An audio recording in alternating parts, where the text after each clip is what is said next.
I stood in front of the office building for nearly an hour before he came out. Once, I had hurt him and changed his life. Now someone had done the same to me, in a similar way and almost exactly 12 years later. I don't really believe in karma, but a part of me couldn't help but connect his situation to mine. It was a feeling I couldn't shake, even if I knew it didn't make much sense. People are good at spotting patterns. We notice them everywhere. But sometimes we see patterns where there are none. In this case, I chose to give in to my strange thoughts and follow where they led, just to quiet that nagging feeling inside me. An apology was overdue anyway. That's what I told myself as I waited nervously for my long-overdue meeting with Lance Jenkins. I was going to apologize, even though I understood how little that could actually change things.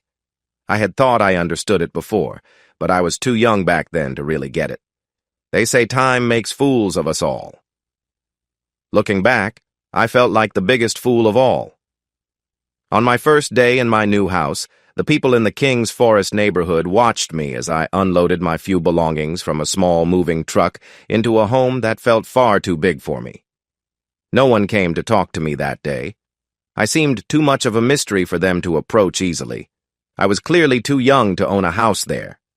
Was I the son of the real owners, home from college? But if that was true, where were they? Maybe I was just watching the house until they moved in, but then why use a moving truck? I didn't realize it at the time, but those were the questions buzzing in the neighborhood chat. The next day, they sent someone to check on me. It was the youngest resident, who lived a few doors down. If they wanted to learn more about me, someone friendly would be a good choice. On my doorstep that second day stood a young woman with blonde hair. She looked like she was in her 20s but was actually a mother of two, Hunter and Zoe, aged 4 and 2 respectively. She greeted me with a smile that felt welcoming. "Hi, neighbor. I thought I'd swing by to introduce myself," she said, extending her hand. I wasn't sure if I should shake it or just nod. "I'm Eleanora Jenkins." A handshake felt like the right choice. "I'm Doug Richards. Nice to meet you." She smiled warmly at first, but then looked a bit puzzled as I held her hand longer than I should have. Finally realizing my mistake, I let go and said awkwardly, "Would you like to come in? I only have water and Coke, though." Her smile returned. "I'd be happy to help, Doug." She stepped inside, giving me a chance to notice her look without feeling bad about it. Eleanora, or Ella for short, had dressed casually to greet me. Yoga pants, a loose t-shirt, running shoes, and a ring on her left hand. The ring was a little surprising, but the rest caught my eye. Still, her outfit wasn't the main thing on my mind. I could tell she felt confident, and her strong build made her features stand out. As she moved, her shirt shifted, showing hints of her tanned skin that added to her charm. I realized for the first time how much I appreciated her presence. Ella looked around my living room, which had an old futon, a wobbly table, my stereo, and the new Wi-Fi router. "Still getting settled in?" "A little, yes." This was pretty much all I owned, but I knew how that might seem. "I need to get some things from storage and my parents' house." "Oh, so you own this place?" She sounded surprised, making me a bit uncomfortable. It shouldn't have bothered me, but judgment can make anyone feel small. I decided to just be honest. My uncle passed away recently, and he left me some money. Not enough to last forever, but I gestured around. After talking to friends and family, buying a house in a nice area seemed like a good idea. I'm also starting my own business, but her expression shifted right away. "Oh, that's great. I'm sorry about your uncle, but I know he'd be proud of how you're using the money. You really should meet my husband, Lance. He's great with business management. He can help you get started." "Wow, that would be amazing. I'm not sure how much I can pay, since I'm mainly living off what I inherited. I've got some contract work coming in, but—" Ella shook her head and raised a hand to stop me. "Don't worry about that. You're our neighbor, and we've been in your shoes trying to start a business from nothing. He'll be happy to help." After settling that, we chatted a bit more about her family. She and Lance met in college and had been married for 7 years. They moved into the neighborhood 3 years ago, leaving a small apartment that was too tight for them and their first child, and now they had another one on the way. While I bought my home at a low point after the 2007 financial crisis, they had purchased theirs at a high, which put some stress on her husband. She had planned to return to work using her degree in early childhood education, but Lance convinced her that the costs of childcare and her salary would not cover each other, so she decided to stay home and manage their household. She did earn a little money on the side as a personal trainer, which made sense, as she was a great example of her work. When Ella talked about her husband, her face lit up with real joy. She was friendly, but also made it clear where her loyalties were. I remember thinking that I hoped to have a partner as devoted as she was one day. Eventually, she had to leave. As she walked away, I noticed how gracefully she moved. She seemed to know how much people looked at her, and it was clear she felt good about herself. That was how I made my first friend in the King's Forest neighborhood. I wished she didn't wear that ring, but if she hadn't, well, hindsight is perfect, and maybe it was a lucky break for me. On the third day, a group came to my door. They called themselves the Welcome Wagon, but they were really the important people in the neighborhood. Their husbands worked on the Homeowners Association, and those with kids in school were involved in the Parent-Teacher Association. If there was a group, they were part of it. If there wasn't, they started one. Their scout had brought them news about the newcomer, and now they wanted to see for themselves. Looking back, I now see it was really a way to decide if I would cause trouble. I didn't fit their idea of who should live in King's Forest. They thought someone like a college-age kid might be okay, but a homeowner? What kind of example would I be? Think of the children. But they didn't seem rude. Instead, they looked like a group of moms, along with a few grandmothers, who had too much time and not enough to do. I thought they were mostly harmless, even as I tried to be friendly and open when they asked questions. My mom had similar encounters when we moved as kids, and I knew I had nothing to hide, so being honest felt like the best choice. I realize now how naive that was, but at the time, it seemed right. But it worked.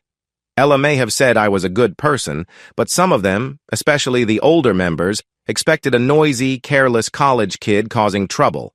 Sure, Ella had told them I was safe, but she wasn't much older than me, with only 8 years between us. They could trust her to get information from me, but how accurate it was might have been a different story. What they found, though, was just a quiet, simple nerd. I only had water and Coke to offer, which made my guests feel more at ease. My house wasn't filled with furniture, but I kept it tidy and started to make some small repairs. More importantly, I was busy with work when they rang the doorbell, showing them I was responsible. I answered their questions well, and they seemed to like me. One of the grandmas thought I seemed too perfect, comparing me to a character from an old show I had to look up. Overall, they decided that even if I didn't completely fit in, it didn't mean I couldn't find my place. They were just the right people to help me feel at home, and their husbands were ready to support me too. From then on, I became their project. Everything moved faster than I expected. Mrs. Taylor stopped by first and pointed out that I needed more furniture. She kindly offered her advice as an interior decorator to help make my space nicer. Next, Mrs. Cartwright suggested I might want a better wardrobe, and she was eager to help me pick out some new clothes. Then came Mrs. Baker, a former hairstylist, who offered to help me with my hair. Mrs. Alvarez, a retired cooking teacher, suggested adding more variety to my meals beyond just mac and cheese and frozen food. Finally, Mrs. Redmond, the dance teacher, visited after noticing I had some trouble one day, which maybe made her question my commitment to learning. Last to show up was Kathy Grayson, the grandmother who had wondered about me since I seemed quite ordinary. Though she came last, she held a special role among the women in the neighborhood. Kathy and her husband, Bob, were older than most of my neighbors, acting like wise guides, helping others with advice about the challenges that life brought. Kathy didn't come later because she disliked me. She just waited until I was ready to accept her help. She taught me valuable life lessons. Learning how to dress, cook, and interact well was important, but if I struggled to talk with people, it wouldn't matter. She showed me how to chat, connect, and engage with others. The time we spent together greatly influenced my success both personally and in my job. Her husband, Bob, welcomed me into the group of husbands right away. He was the first man to stop and chat with me, warmly greeting me as we walked past each other on the sidewalk. Bob had a strong presence and the politeness of a church leader, as he had once been one. He took me to a Friday game, and from that moment on, the group accepted me as one of their own. After a tough night at the game, they welcomed me in. My journey to be accepted among the leaders of King's Forest began. One Saturday morning, Mr. Baker saw me struggling with an old push mower. He offered me a nearly new self-propelled one that he no longer needed because he had bought a riding mower. The other husbands joined in too, bringing over tools and lawn care gear to help me out. When they noticed I was missing something, they discussed it loudly until they agreed on what I should think about getting and where to find good deals. Along with the tools, they shared their knowledge during friendly get-togethers, which sometimes included drinks. The husbands showed me how good men like to spend their free time, playing golf, telling stories, and enjoying each other's company. Grayson, Alvarez, Baker, Ron Cartwright, and Bill Redmond enjoyed boating and fishing together. I sometimes joined them at the local sports bar. While I didn't share their hobbies as much as they might have hoped, the focus was on making connections. They were teaching me about male friendship and how it was different from hanging out with my college friends. I have to admit, I didn't always agree with their ways of bonding. There was a lot of competition among them, which I expected. However, their humor often caught me off guard.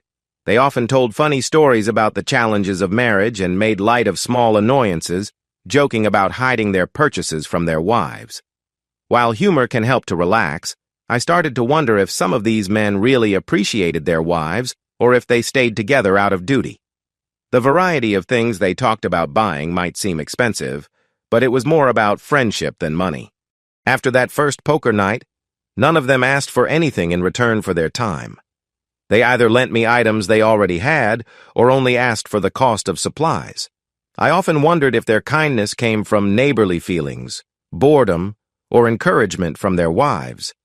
I began to feel like a substitute son to many of them. Even though they had kids around my age, their children didn't seem to connect with them like I did. I understood this situation well. I had chosen to settle in the town where I went to college to start this new chapter of my life, separate from my parents. I appreciated my family's opinions, but they couldn't offer the specific help that my neighbors did, as they saw me more as their child than as a young adult. The couples in my neighborhood, especially the men, viewed me as a young man who needed guidance on becoming an adult. They didn't feel responsible for my decisions. I was free to make mistakes after they shared their best advice. They kept their worries to themselves, which allowed them to give advice that might have seemed inappropriate coming from parents. I felt a special bond with Bob Grayson. Of all the men in the neighborhood, he reminded me the most of my father, even though he was nearly 10 years older. They shared the same beliefs, had similar jobs, and both served as leaders in their churches. They held similar views on life. Work hard, stay true to your faith, and keep your promises. I might have had different opinions about some things, but I agreed with the overall message. More than the others, I turned to him for advice when I was uncertain about what to do. He also liked the old Western movies my dad enjoyed. Some nights he would come to my house or I would visit him, and we would watch classic films, either the old black and white ones or spaghetti westerns. Bob could probably recite many of them, but he still loved watching them again and again. I think he enjoyed it less for the movies and more for the time spent with me. Kathy shared that he and his son used to watch one together almost every night after dinner, but their son had moved to Europe over 10 years ago and started his own family. Even though Bob acted like a father figure to me, I filled the role of the son he missed. On the younger side, Lance and Ella were closest to my age. Lance was very busy with his work, but he made time, at Ella's insistence, to help me find my way. He wasn't exactly a friend, but he was kind and very wise. I have many regrets about this period, and not getting to know him better is one of them. Maybe I would have made better choices if I had.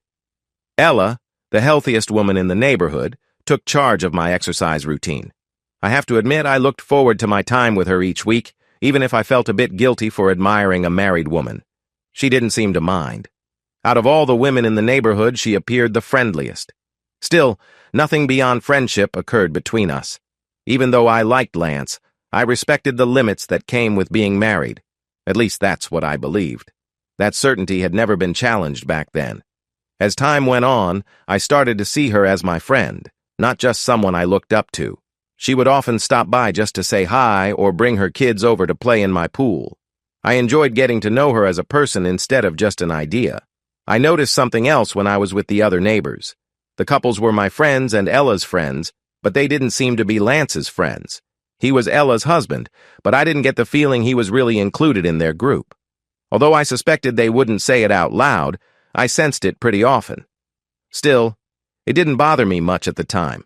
He was a busy guy and not very outgoing. My parents probably had similar relationships with their neighbors, so I decided not to think about it too much.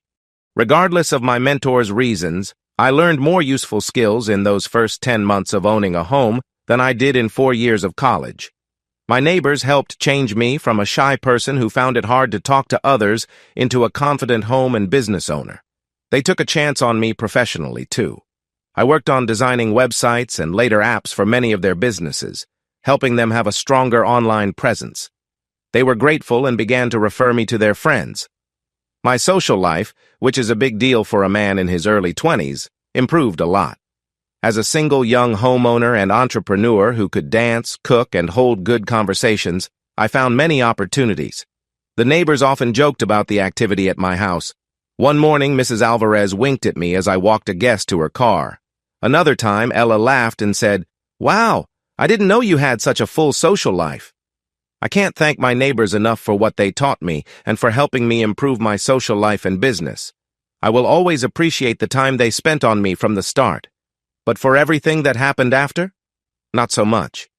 My troubles with the people in King's Forest started with a simple mistake. I woke up on a Tuesday thinking it was Wednesday. My software consulting business was doing well, and I got so caught up in my work that the days started blending together.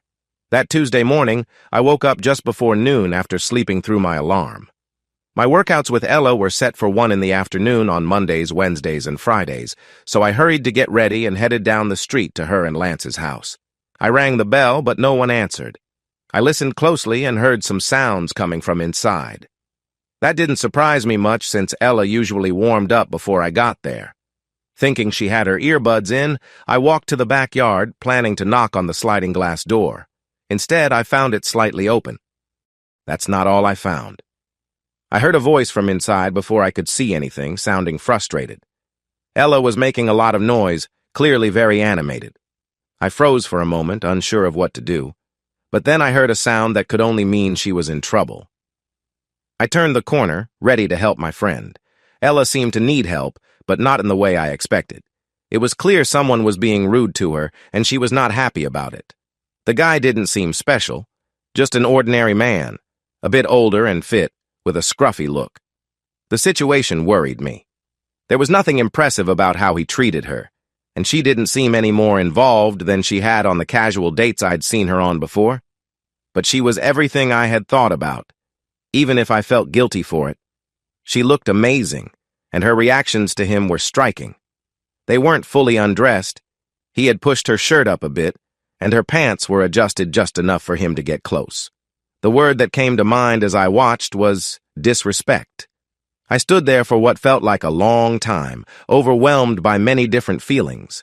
I was shocked by what I saw, worried about Ella, angry for her, and jealous of this random guy. Why would she be with him? What made him special? Later, I felt shame about being jealous, but I couldn't help it. She and I had gotten close in the past months, and even though I told myself I wouldn't have tried to approach her for my own reasons, it still hurt a little. I was still young and allowed to have some naive views. Of course, she wouldn't think of me for this. It could complicate her life in ways I didn't understand, but it still stung.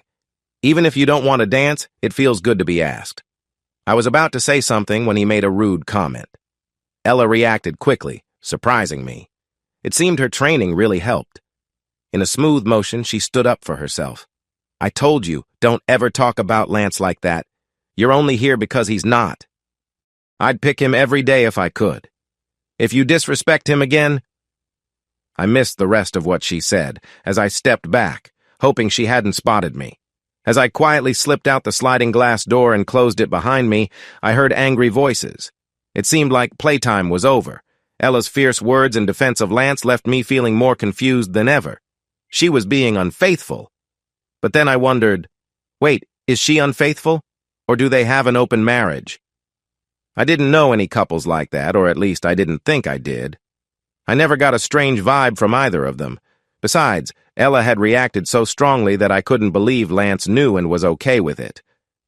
I hurried away from her house and into the nearby alley, trying to think about what to do next. Should I tell Lance? Confront Ella?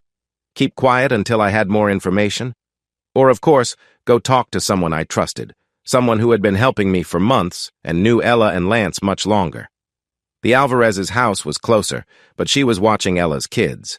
So I decided to head to the Taylors instead, interrupting Mary Taylor's Tuesday afternoon. After ringing the doorbell, I looked back nervously, feeling tense. Mary opened the door, noticing my anxiety. "Doug, what's wrong?" "Mrs. Taylor." "Call me Mary, please. You make me feel old when you say Mrs. Taylor." I glanced at Ella's house again.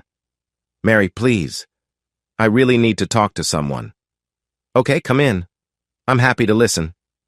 I stepped inside, trying to find the right words for our conversation. She put her hand on my shoulder, smiled kindly, and guided me toward her couch. "Doug, whatever it is, it's going to be okay."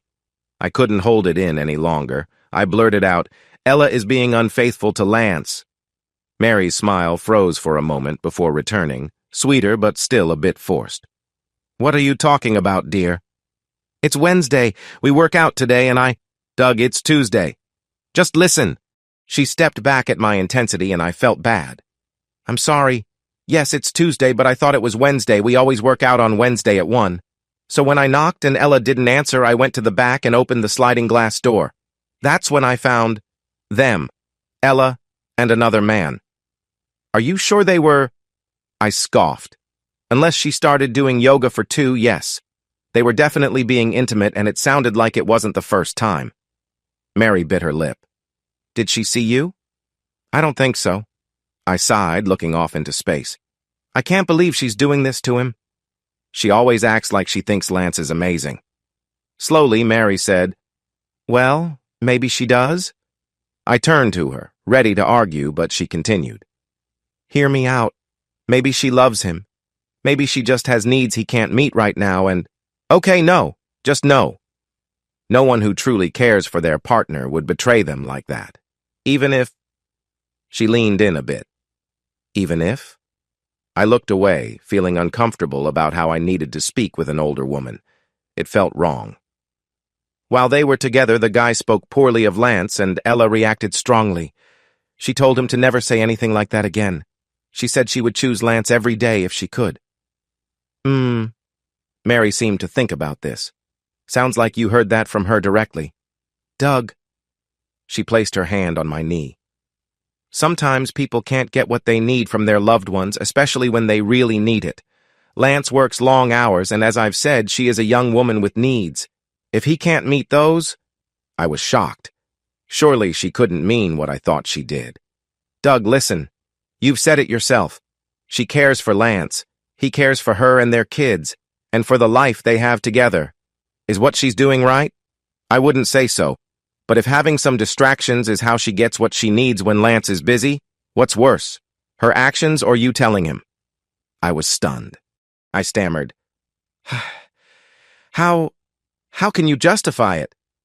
"Oh, sweetie, I'm not justifying her choices. I'm thinking about their happiness, Lance's included. If he finds out, it could ruin their marriage." "Maybe it should." "Doug, you don't mean that. She loves him and he loves her. And think about their kids. Can you imagine how they would feel? Divorce is hard for children. It's usually toughest on them, even though the parents often don't realize it. I know this from experience." "What do you mean?" "My parents divorced when I was about Hunter's age. It was terrible. Their split caused so many issues. I never understood why Mama suddenly seemed angry with Daddy, and why I could only see him once a month in his small apartment. It was tough seeing him like that. He had lost so much weight, and his smile just wasn't—" Mary's voice broke. "It wasn't the same." She took a tissue from the box on her coffee table and dabbed her eyes. "I didn't know then, but Daddy had been unfaithful, and Mama wanted to take control of the situation. She did just that in the divorce. Excuse my language." She looked a bit embarrassed for her earlier words, but I chuckled and encouraged her to go on. Mary looked down at the tissue in her hands. My older sister understood more about what was happening and sided with Mama. She was old enough to realize that Daddy was being unfaithful, though she didn't truly understand what that meant. Her gaze turned back to me. She also couldn't grasp why someone would be unfaithful. With only a couple of days a month spent with us, and no way to explain to her why he had been spending time with another woman, he couldn't tell his 8-year-old daughter, "Mommy hasn't wanted to be close since your sister was born, and I made a mistake." I was a daddy's girl, so I stood by him, but Sharon, my sister, didn't, and this caused issues between us. It also created tension between her and Daddy, and even with Mama once I grew up a bit and still didn't take her side. Most of those issues healed over time, but the marks remain. To this day, I think Mama trusts Sharon more than me. I know Sharon feels hurt by Daddy because of his choices, even if she understands them now. Mary sighed. I wish Daddy hadn't made those choices. They were wrong, I know that. But I wish Mama could understand his struggles and how unhappy he had been. She shook her head. But that's not Lance and Ella's marriage. Their relationship is a happy one. Please don't disrupt that. Things are getting better. The economy is improving, slowly but surely, and he is home more often now. I felt uneasy. As I thought over her words, something clicked. I never said he was some CrossFit guy. You've known about this for a while, haven't you? There was a brief pause before she admitted, I have. How did you find out? Did she tell you or did you see them together? Mary chose her words carefully. No, I found out secondhand. Julia Alvarez. Found them when she had to drop off Hunter and Zoe early with Ella. And she told you? No. She told Teresa, who, well, you know how she is. She told a few others, including me. I blinked a few times before responding. A few others? How many people know about this? Maybe a dozen. A dozen people know about this? Couples. About a dozen couples. She bit her lip, wincing slightly. Give or take. A dozen couples. I slumped back on the couch, more surprised by this new information than by Ella's situation. 24 people, give or take. My friends and neighbors knew that our friend was being unfaithful and hadn't told him. Or me. It bothered me that they had kept this secret from him. No matter how Mary might have justified it, it wasn't right. But it also hurt to know that everyone around me knew and I was left in the dark. If it had been a well-kept secret, that would be one thing, but nearly everyone I cared about in my neighborhood had known. I felt embarrassed for thinking they saw me as a friend or even close to one. I always heard that the husband is the last to know. I guess that's still true, but... I shook my head, laughing without much joy. Mary reached out to touch my shoulder. Doug, please don't misunderstand. No one was trying to keep this from you to leave you out. We care a lot about you. All of us. That's why we didn't say anything. We didn't want to put this heavy secret on you. If you didn't know, you wouldn't have to worry about it. You still don't know, though. I hope you can see that. As a group, we decided not to say anything because we want their family to be happy. We know you want that too, but also that... She smiled, looking a bit sad. When you are young, everything feels simple. We didn't want you to struggle with the hard parts. Not about this. After thinking for a bit, I stood up, and Mary stood up with me. Doug, please don't. I interrupted her, sounding a bit sharper than I meant. I'm not sure what I'm going to do just yet. I'm not doing anything tonight. But I need to go for a walk and think. She reached out to hug me, but I stepped back. I could see that hurt her. Good, I thought. Now she knows how it feels to be pushed away. Mrs. Taylor, it felt strange to call her Mary now, followed me to her door and asked again that I not tell Lance. I didn't answer, just mumbled a goodbye before letting the door close behind me. I walked around the neighborhood trying to clear my mind. There were at least 24 people. Maybe more. Did everyone in the neighborhood know? How could so many people stay quiet? The answer came quickly, because everyone liked Ella, and they thought at least okay of Lance. No one really loved Lance. Maybe not even his wife, I thought sadly. How could someone who loved their partner act like that? I just didn't get it. If they had an understanding, like an open relationship, that might make more sense, but not this. I knew Ella cared for Lance, though. It wasn't fake.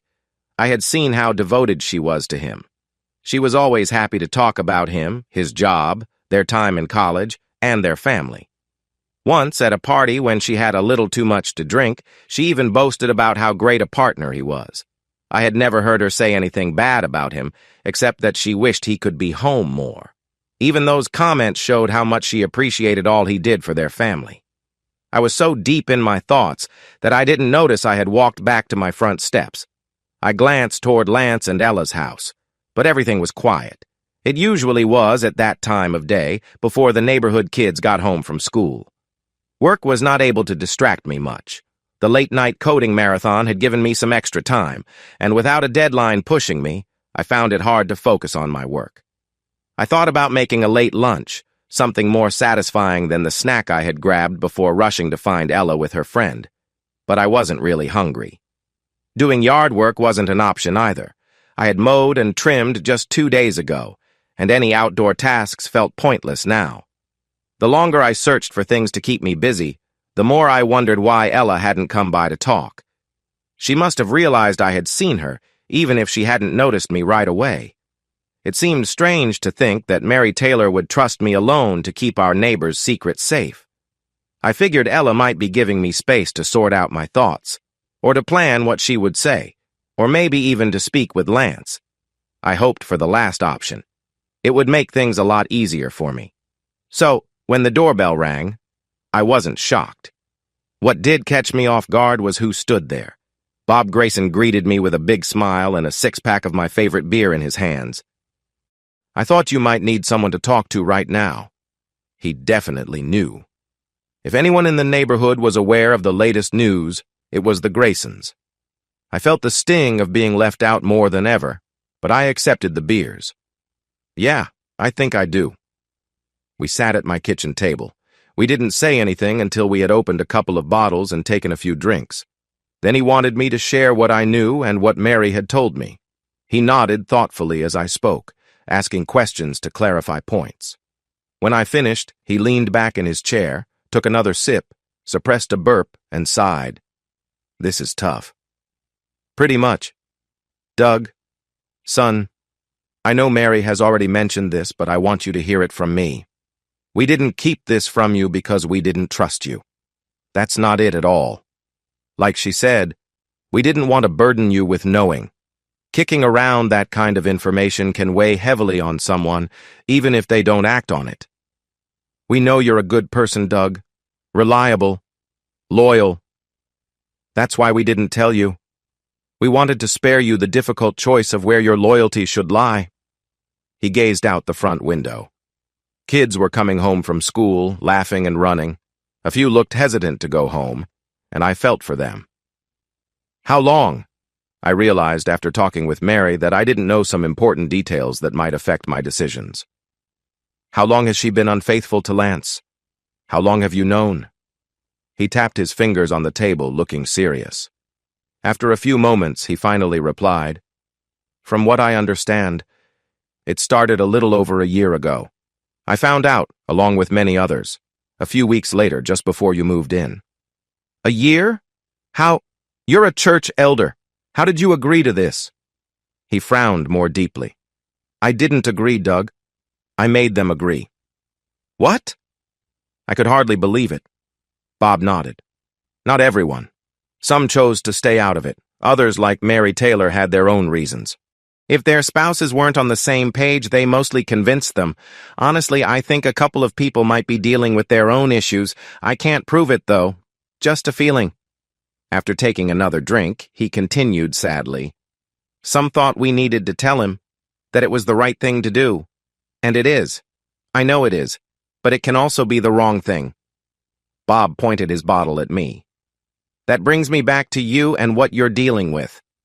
Nodding, I said, Yeah, I am. She's my friend, but he is too. I know not everyone feels the same. It seems like most here like Ella a lot more than Lance. Bob almost slammed his bottle down on the table. That is not true. He looked away for a moment, then shrugged, admitting, Okay, maybe it is for some, but it's not for me. And that's not why I argued so hard to keep this from him. He stopped, took a deep breath, and let it out slowly before standing to look out the window. Kathy didn't come with me today because she knew I'd probably end up telling this story. It bothers her. It bothers me too, but he shook his head. I'm trying to keep this from him because of what happened many years ago and what I fear could happen again. Not long after I became an elder, a big economic crisis hit. You might not remember it, but back in 1987, the stock market saw its biggest drop in history. Nearly 25% of the Dow Jones was lost in a single day. People thought we were heading for another Great Depression. A young family had started coming to our services about a year earlier. They were nice people. The parents loved each other very much, and they had adorable young kids. The father didn't lose his job when the recession hit, but it was a close call. Being young and without much experience, his job was at risk, and he had to do everything he could to keep it. So, he worked long hours and came home stressed. Tensions ran high. I didn't realize so many people were struggling in the community. To be honest, my own job was uncertain, and I was already trying to pay for my oldest child's college tuition. I didn't learn how bad things had gotten for them until the wife came to me about 8 or 9 months after the crash. She had made some poor choices. It happened a few times before she felt bad and asked for my advice. At first, I thought she should tell her husband right away. I was angry with her for what she had done. I felt sorry for her too, but I knew she was wrong. She had broken his trust. I still feel that way, just like I feel about what Ella is doing. For days, I tried to figure out what to say to her. Finally, I decided to ask others for their opinions. I spoke with my fellow elders and the pastor. We talked for hours and agreed that I should guide her toward making the right choice. Once things calmed down, I would bring both of them in for counseling, where she could explain everything to him. But that didn't happen. I'm not sure if it was because I had been too strict at our first meeting or if her guilt became too much to bear. The old man, looking quite old then, took a deep breath. She told him. And he reacted in a way that surprised everyone. What happened afterward was sad. He drove across town to confront the other man, which led to pain for many people. His voice shook. They were so young, with their whole lives ahead. I had never seen Bob like this. His shoulders slumped as the weight of the situation dragged him down. I wanted to speak up, but he straightened and continued. He didn't look at me at all, even in the reflection of the window. 2 families were hurt, not just because of a bad choice, but also because of the secrets revealed. The pressure on everyone, and my uncertainty led to this. Bob, you can't blame yourself for that. It wasn't... The man who had become like a father to me over the past year struggled to find words. He wasn't crying. I doubted he cried much, except maybe at a funeral, but his voice broke. I do, though. Not for everything, but I played a part. I should have done more. That's why I thought Ella shouldn't tell Lance. But she was still being unfaithful. He nodded sadly. I know. I'm disappointed in her. She feels disappointed in herself, too. I talk with her about it and try to help her find better ways to deal with her stress and fears. I thought the country would recover quickly, just like it did before, but that didn't happen. Ella, she couldn't handle it. He shook his head. But her unfaithfulness isn't the biggest secret anymore. I frowned at what he said. What do you mean?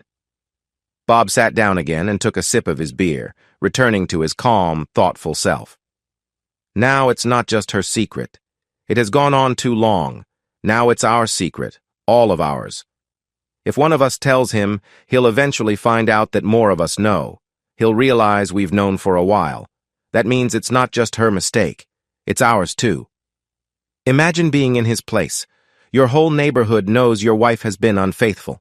They've kept it a secret for almost a year. It doesn't matter that we had good intentions when this started, or that she planned to confess later. All he will see is that betrayal. What will that do to him? He looked down at his hands on the table. I can't be responsible for a young man ruining his life. I can't let him drown in sadness or turn to unhealthy ways to cope. I won't. Bob. Finally, he looked directly at me, his eyes intense. I am begging you, Doug. Don't tell him. You might think you're doing the right thing, and in some ways you would be. I understand that. But it would be like letting someone sink because there's a sign that says, no swimming. It's a correct action that could lead to a bigger mistake.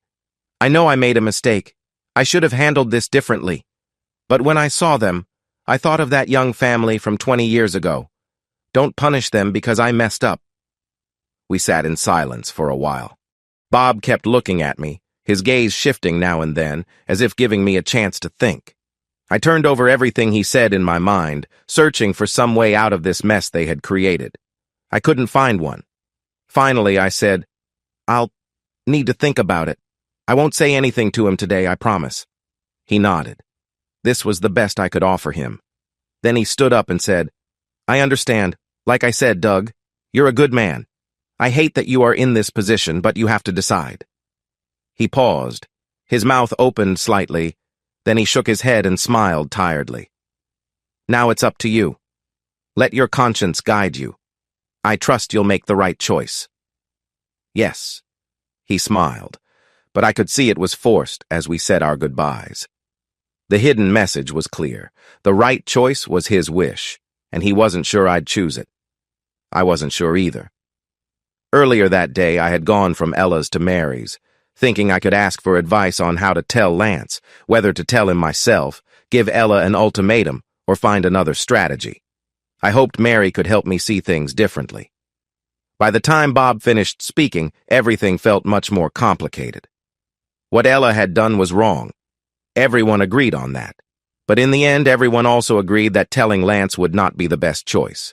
Everyone except me, it seemed. Maybe. All I had to do was stay quiet. What was the worst that could happen?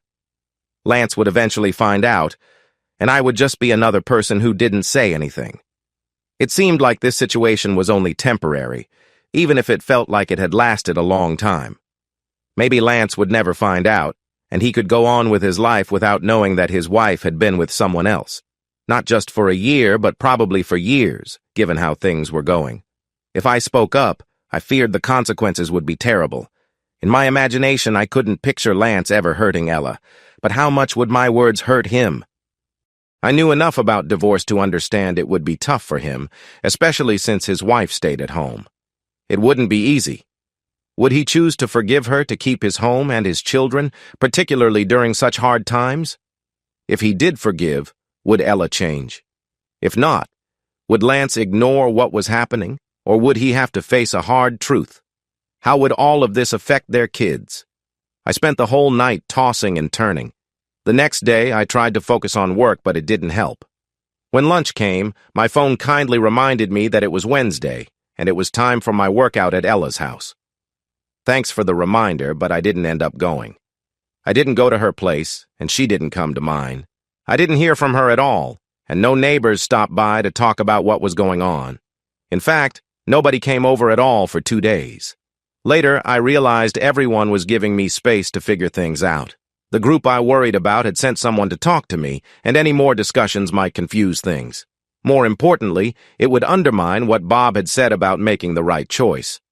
Slowly, I began to think that maybe it was the right choice. By Friday, I had thought about everything for long enough that the shock of Ella's actions and everyone else's silence had faded a bit. I started to see the sense in what Bob and Mary had said.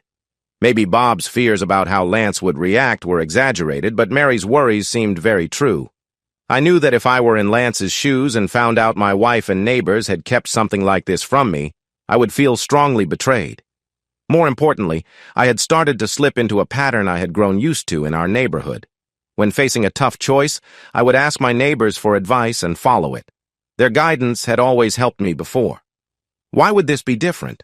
Sure, I felt terrible about keeping a secret, but I knew everyone else felt the same way. Bob and Mary had said it was the best option out of many not-so-good ones, and I could understand their point of view. That weekend, I ran into Lance and Ella at a barbecue in the afternoon, one of the few times both could actually be there. People were chatting with the couple, and their kindness towards Lance seemed genuine. No one said anything unkind about him, gossiped behind his back, or looked at him with pity. I kept my distance from him, but I tried to do it in a way that wasn't noticeable. I offered to help out with small tasks like getting drinks or assisting Mrs. Alvarez in the kitchen. While I was busy fetching extra lawn chairs from the garage, Ella came up to me. Her voice surprised me. "Hey!" I turned to her, putting down the chairs I had collected. "Hey!" Her face looked different from the cheerful one I was used to seeing. She looked troubled, and I wondered if I was seeing the real Ella for the first time. "I guess you want to talk about something?" She put a finger to her lips to shush me and closed the garage door. "Yes, no," Ella sighed. "I don't know. It seems like Bob has already talked to you. So has Mary. But I wanted you to hear it from me. I want you to understand." "Understand what?" "He's trying hard, and you're seeing someone else. This is not a new story. I just didn't expect—" I sighed. "Whatever. Tell me why I shouldn't say anything to him." Ella opened her mouth to reply, but then paused, searching for the words. Finally, she said, "Maybe you should. He deserves better, I know that. But it was a mistake. I've ended it. Not just because you found me with him, but for many reasons." She sat down on the edge of George Alvarez's woodworking table. "I can explain what I did, but it doesn't make it right. Still, you asked me to make my case, so you deserve to hear everything, right?" Ella gave a small, sad smile, then looked at the floor. "Maybe you'll find a reason to look past it. I love Lance. I love him and the kids with all my heart. The whole world could fall apart, and I wouldn't care, as long as I had them. But—" She paused, biting her lip. "Things got really tough a couple of years before you moved here. We bought a bigger house, hoping to have another child or two, and the market, well, it was unpredictable." Ella sighed. "Like everyone else, we thought we were getting a good deal. We believed the market would only go up. Lance had just started his company, and it was doing well. We were happy and had 2 lovely kids. Everything seemed perfect. Then business took a downturn. We argued more than ever. It felt intense and not in a good way. We talked about moving to a smaller place, but we owed more on the mortgage than it was worth. He started working longer hours. I tried my best to help with his smaller paycheck. We talked about me getting a job, but when we looked into it, the cost of daycare would take almost all of my earnings. Plus, the added expenses like gas would wipe out whatever was left. So, since I couldn't contribute financially, I aimed to be the best wife I could be. The women in the neighborhood—" She laughed softly. "Well, you've mentioned before that you're their project. I was their project first. They supported each other through tough times like economic downturns and other challenges.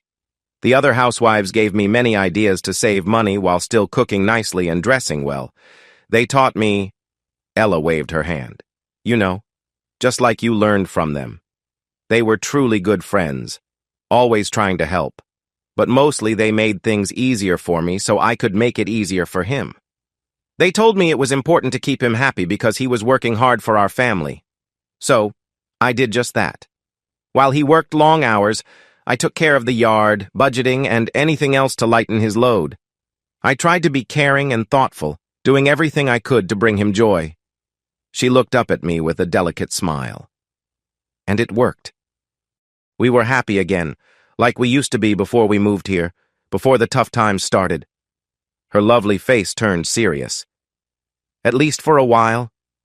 Ella gazed at the ceiling, as if seeking answers for why her life had taken such a turn. "The tough times began to worsen. It really started to affect us. We trimmed our spending to the bare minimum, which only made him more upset. He compared himself to our neighbors, to men who had stable jobs and security.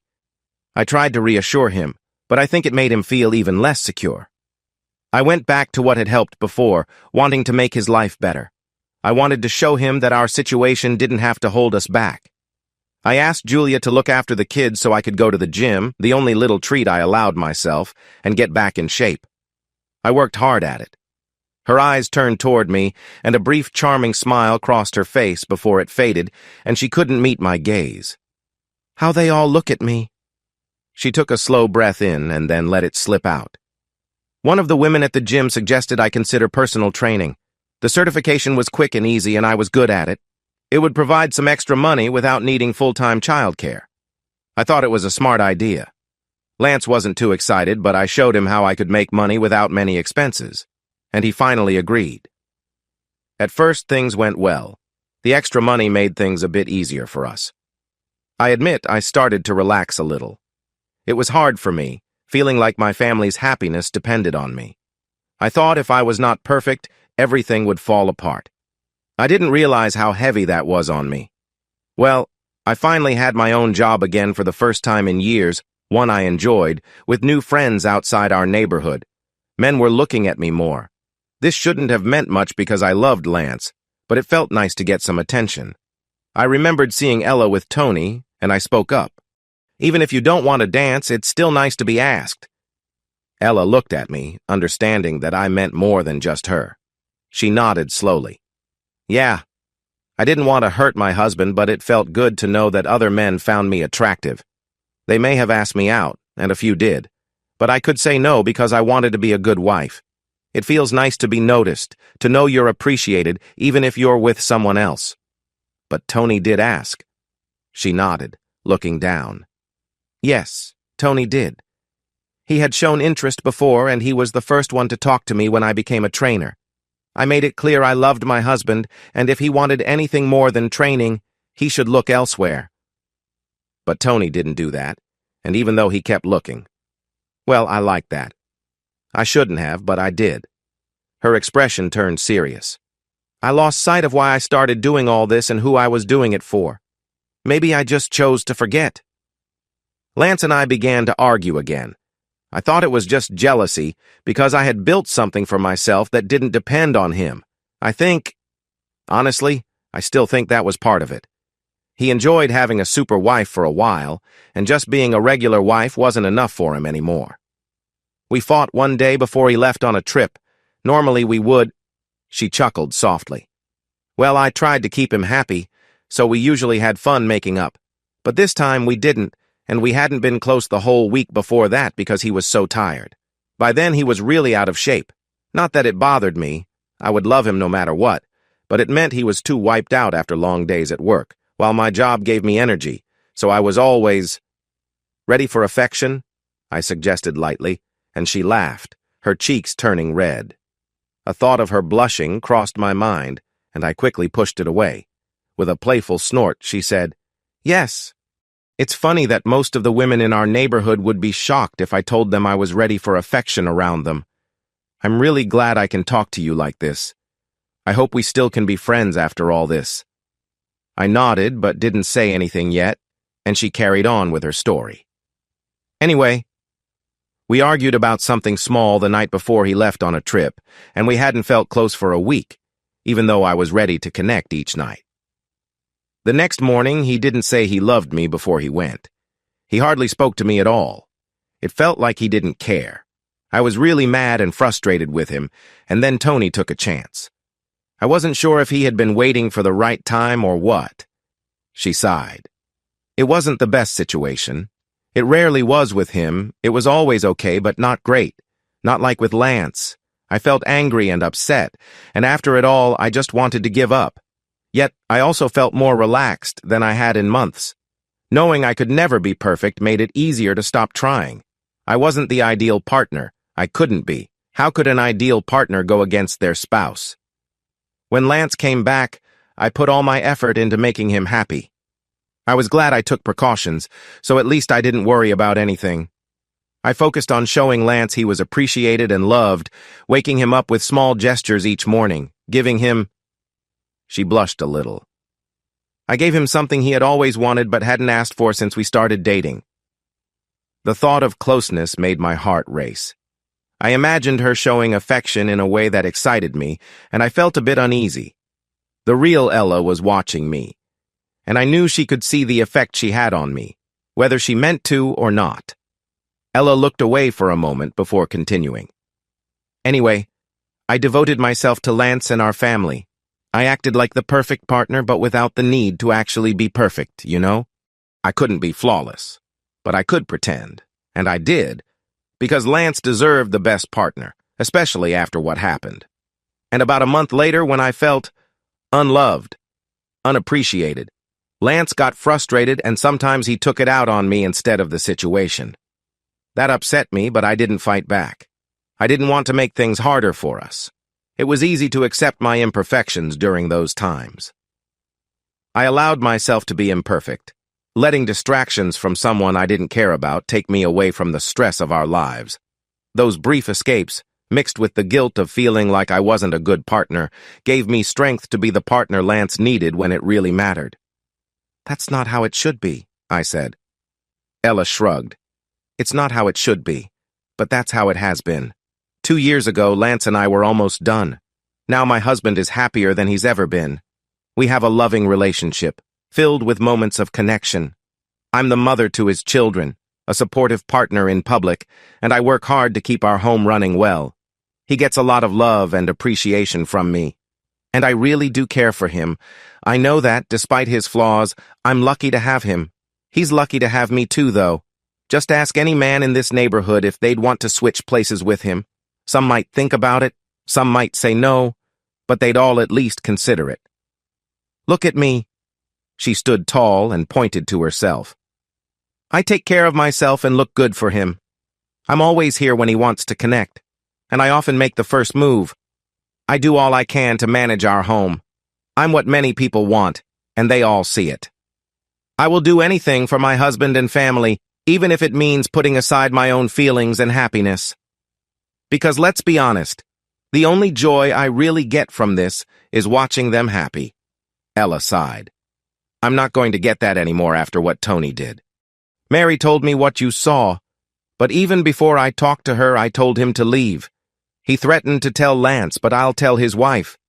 And I was very upset when I learned he was married after we had already met up several times, and he can't let that happen." She shrugged and added, "It doesn't matter anyway. Things have settled down with Lance's business.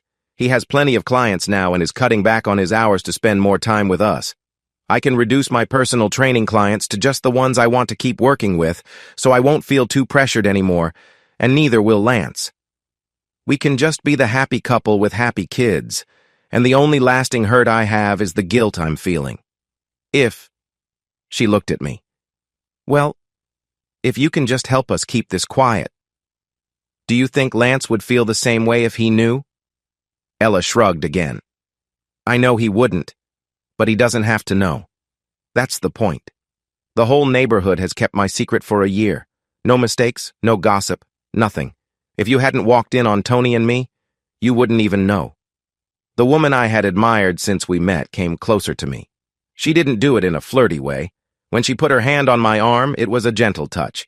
She acted like a friend asking for help, not someone trying to twist things in her favor.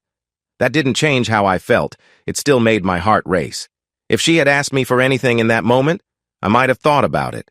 I believed her when she said any of the men who knew her secret would want to be in her husband's place. I would have, too, especially as the voice in my mind told me I could have done better. I could have stopped her from feeling so upset. Her lips opened, and words came out softly. "Please, Doug, don't tell him. I know you want to do the right thing, but telling him isn't right. I care about Lance. I care about our family. Keep this secret, and I promise I will spend my life making him happy. What I've done hasn't hurt him yet. Whether he gets hurt is up to you now. Please don't do this to him." Then she smiled sadly and pulled back to look at me. With a small laugh, she wiped away a mark she had left. "We don't want people talking, right?" I laughed too, even if I didn't mean to. "No, I guess not." She seemed ready to say more, but changed her mind, instead picking up some chairs I had come for. "Can you get the door? I'll help you carry them." Lance didn't seem to notice she was gone, or if he did, it wasn't a big deal to him. Ella returned to his side, putting her arm around him and barely looking back at me. I watched them for the rest of the party, trying to be subtle. I noticed all of them, Lance, Ella, and their kids. I saw a man who loved his family and was happy with his life. He played with Hunter and Zoe, shared sweet moments with Ella when he thought no one was watching, and laughed with the other dads. If I didn't know better, I'd say he had the exact life I wanted in 10 years. But I did know better. Ella knew that too, and occasionally she would look at me with a gentle, worried smile that seemed to say, "Please don't change this. Don't ruin his happiness, our happiness." Bob walked over to me with 2 beers in the late afternoon, handing me one. We talked mostly about my business and how well it was doing. He and the others had helped me find many new clients, and I was even thinking about having someone else help with the work. After a pause, he nodded towards Lance and said, "I hear his is going well, too. Sounds like he's doing much better. It's nice to see him back with his family." It was just a gentle hint toward the happy ending he, Ella, Mary, and everyone else wanted to see. He had said enough and knew it. Instead of pushing the point, he held up his empty bottle. "Do you want another?" I shook my head. "No, I think I'll head home. I need to catch up on work while it's busy." Trying to shift away from the subject we were avoiding, I added in my worst cowboy voice, "A man's gotta do what a man's gotta do." Bob chuckled at my poor impression, then grew serious. "Make sure you take time to enjoy your successes, son. It's very easy to forget why we work so hard." Looking back at Lance, he added, "He did for a bit, but now he's back where he belongs, part of our big, happy family." Then, shaking off the serious mood, he smiled, patted me on the shoulder, and said, "Get a plate before you go. Julia and George will have leftovers for days." College wasn't so far behind that I would turn down free food, so I followed his advice. Ella gave me a small, hopeful wave as I walked towards the door with my overflowing plate, and after a moment, I waved back. She tilted her head to one side as if to ask, "So?" After a few seconds, I nodded a few times with a resigned look. I would keep her secret. Excitedly, she mouthed, "Really?" I nodded again and mouthed back, "Yes." The relieved smile on her face made my heart ache, not just because she was beautiful, but because I felt like I had given a part of myself to earn that smile. It wasn't her fear or hope that influenced my decision, nor Bob's or Mary's words, although they mattered. It was Lance himself. I had never seen him so relaxed. He always seemed happy with Ella and the kids, but that day, I saw a new side of him, one free from the weight that had held him down for so long. I realized then that it wasn't that the people in the neighborhood weren't his friends. It was that he'd always been too stressed to relax. At the barbecue, Lance acted just like everyone else, chatting with the other dads, enjoying drinks and laughter, and taking his turn at the grill. He looked completely happy. Whatever he and Ella had done to work through their challenges, they had made it together, and he deserved to be joyful. If Bob was right, and Lance's business had finally improved enough for him to be home more often, and if Ella was telling the truth about her actions, especially after seeing her with the other man, then I could also accept the messy truth if it meant keeping their family together and happy. I would be Lance's friend, even though I knew he would likely be hurt if he ever found out what I had done for that friendship. What we all had done. That night, I fell asleep easily. My mind wasn't totally clear. I don't think it ever could be, no matter what choice I made. But I had decided, and I came to terms with what it meant for my own sense of myself as a person, as a man, and as a friend. Ella filled my dreams.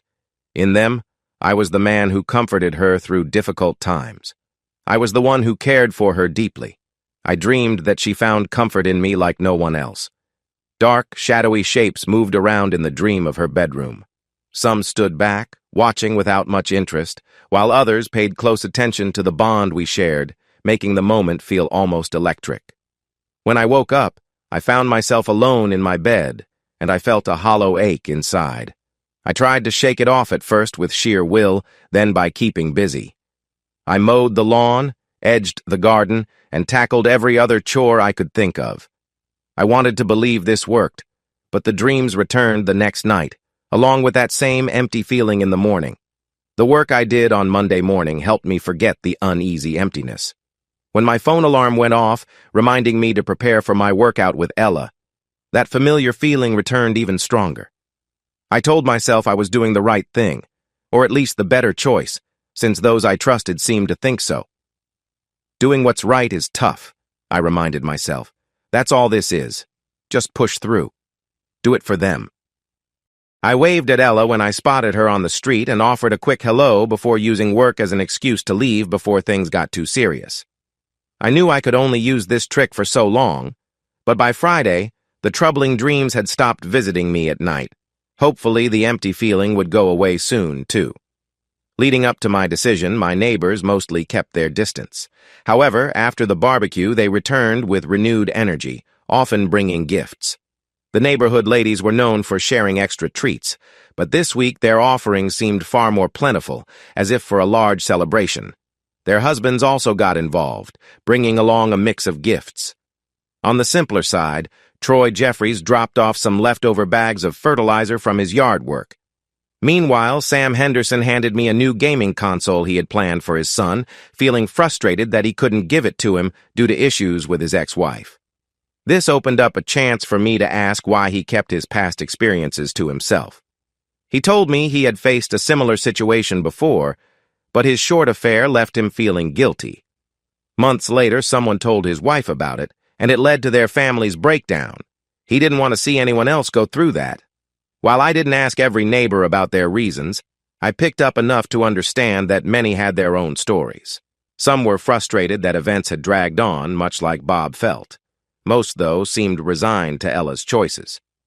And besides, they all said one way or another, it's done now, right? She's not involved with that guy anymore, especially with Lance's lighter workload now. I also skipped my Wednesday workouts.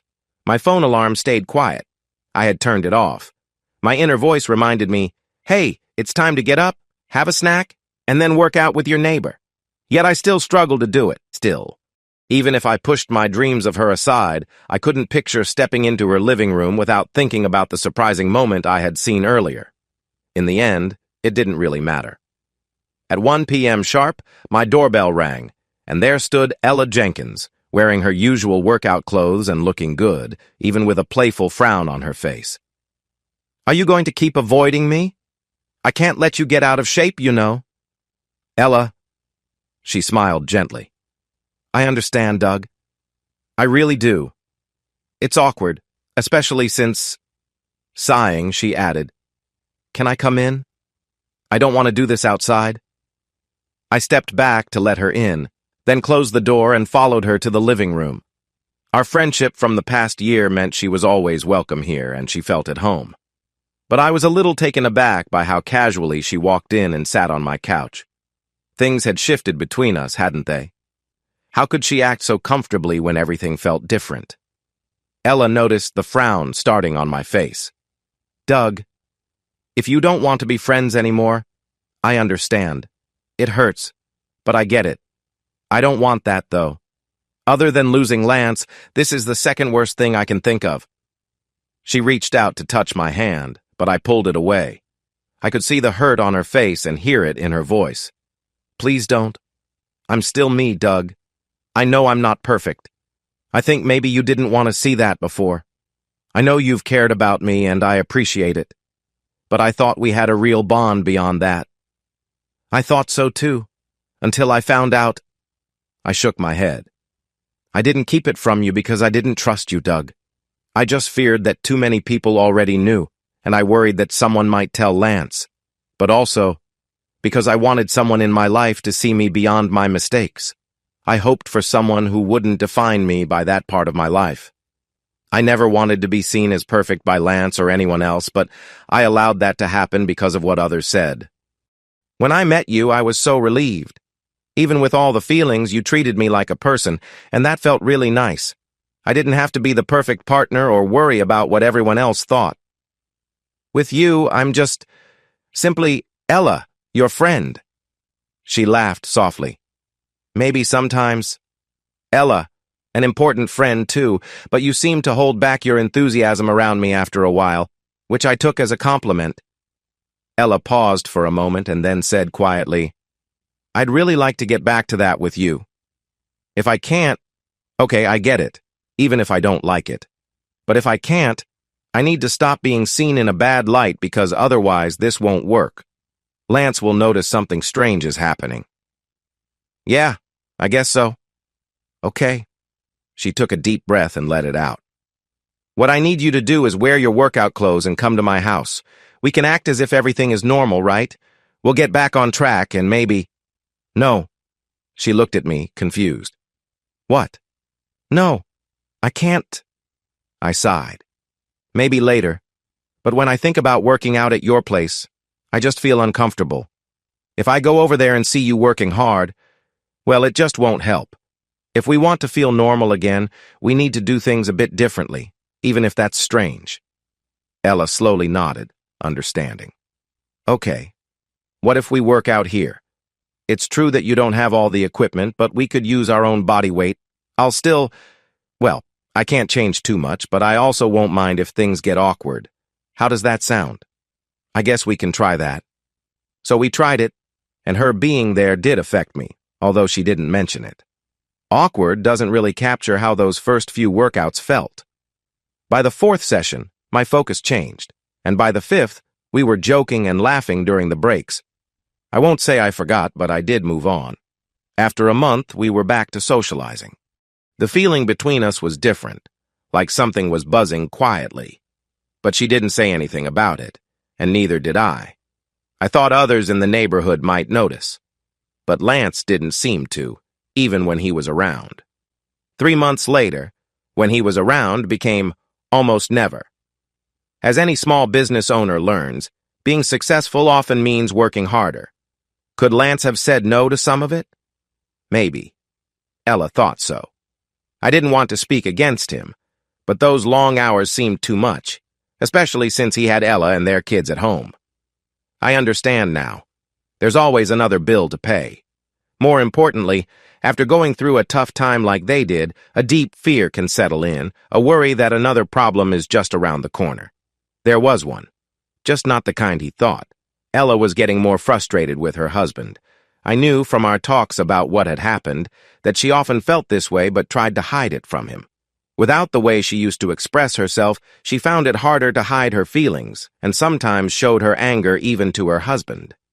This new Ella, or rather the older version of her I had not seen before, didn't share her frustrations when we were together, but it was clear she felt upset. Underneath her worries, I occasionally noticed a spark in her eyes that I hadn't seen before. Maybe it was always there, or perhaps I had only known Ella after her life changed. When that spark appeared, she reminded me of a restless person wanting something different, waiting for a chance. I wish I could say I saw what was coming. Truthfully, I might have missed the signs. Besides the tension between us, which I thought was because of our new secret, and the longing I sometimes spotted in her look, everything seemed to have returned to normal in our time together. But it hadn't, even if I didn't see it. Our lives became more connected as Lance's work kept him away from home more often. Hunter, now 6 and in kindergarten, often had Zoe with him when Ella chose to spend time with Uncle Doug, and I ended up in their home a lot. I sometimes cooked dinner for their family when Lance was away. The women in the neighborhood had taught me cooking, and it became a real hobby for me, which was nice for the Jenkins family. The spot in Ella's living room that once held special memories lost some of its meaning over time, though we still exercised at my house. Doing bodyweight workouts was a nice change for her, and coming to my place gave her another reason to get out. Little Zoe sometimes joined us, which inspired Ella to think about starting a Yoga for Kids program. With my job, community activities, and Ella playing a bigger role in my life, I barely noticed how the visits from young, single women to my home slowed down. They changed from frequent to rare, and then I had many days alone. Every weekend I thought about going out again, but new obligations kept coming up, pushing those plans aside. Besides, I had company, though it wasn't romantic, and I figured there would be time to go out later when things calmed down a bit. Right? 5 months after my discovery, Ella knocked on my door. She arrived early for our Wednesday workout, but that was not unusual. We often chatted while I prepared snacks or a light lunch for her, Zoe, and myself. Today, though, Zoe wasn't with her, and Ella seemed different. After a quick hello, she stepped inside, glancing back as she did. "Elle, is everything okay?" She shook her head, looking worried. "No, it's not." After taking off her coat, she added, "Nothing is okay. Lance and we had another fight." She looked thoughtful, a hint of the past showing in her eyes. "It feels like a long time ago. I'm sorry. Is there anything I can do to help? That's why I got here early. I really need to ask you for a big favor." She leaned in, urgency in her gaze. "You're the only one I can trust with this." I pulled back slightly. "Why don't you relax in the living room while I grab us some drinks? You look like you could use one." Ella nodded, a small frown on her lips. Yeah, I probably do. A few minutes later, with drinks ready, I asked, "Where's Zoe?" "She's with Julia. I told her." She took a sip of her drink and smiled. "Thanks, this is really good. Anyway, I told her I needed to talk to you. She's been a huge help, you know." "Yeah, she's wonderful." I sat down on the couch, maintaining a comfortable distance. "So what did you want to talk about?" "You know you can ask me anything, Ella." She hesitated, biting her lip. "I know. I wouldn't ask if it wasn't important. I talked to some of the other ladies, and they think this could be the best choice. That you can help me." Her hands moved, fidgeting, showing her nerves. "Hey, it's all right. Just tell me." Ella closed her eyes, took a deep breath, and opened them again. There was determination in her gaze. "I need support again. What I had with Tony, but differently. Lance and I are arguing, and I nearly lost it this morning. I need to feel better, to cope with all the stress, and I want your help." Before I could respond, she continued, "Please don't say no. This makes sense. You care for me and for Lance. I believe you might even care about me as more than just friends. I'm not saying it has to be romantic, but as a friend. I appreciate you in that way, too. Not like I feel for Lance, but if things—" She shook her head. "No, this isn't about what-ifs. It's about what's happening now and what I need. You want what's best for me and my family? You've carried a big weight for months, even though it's been hard for you. I've always counted on you, and these last few months, I've relied on you more than ever. I know you care about me, Doug. I care about you too, and I have for a long time. Even before you knew what I'd been through, I thought about asking for your help. I wanted to be with someone I genuinely liked, not just for physical reasons, but as a true friend." Ella moved a little closer. I caught a hint of her floral shampoo. "I know it's a lot to ask, another secret, but I promise I'll make it up to you. When I need support, I'll do everything I can to help you in return. You can be nice to me, or we can keep it light and easy. However you want to handle this, I hope you can help me feel better." I nodded to her with a smile. "What if I actually want to spend time with you, even when you don't need help? I might need a break, too. Work keeps me busy, and it's hard to find someone to connect with. Having you around would be nice." She paused for a moment. "I hadn't thought of that, but yes, what I need is a big request, as I mentioned.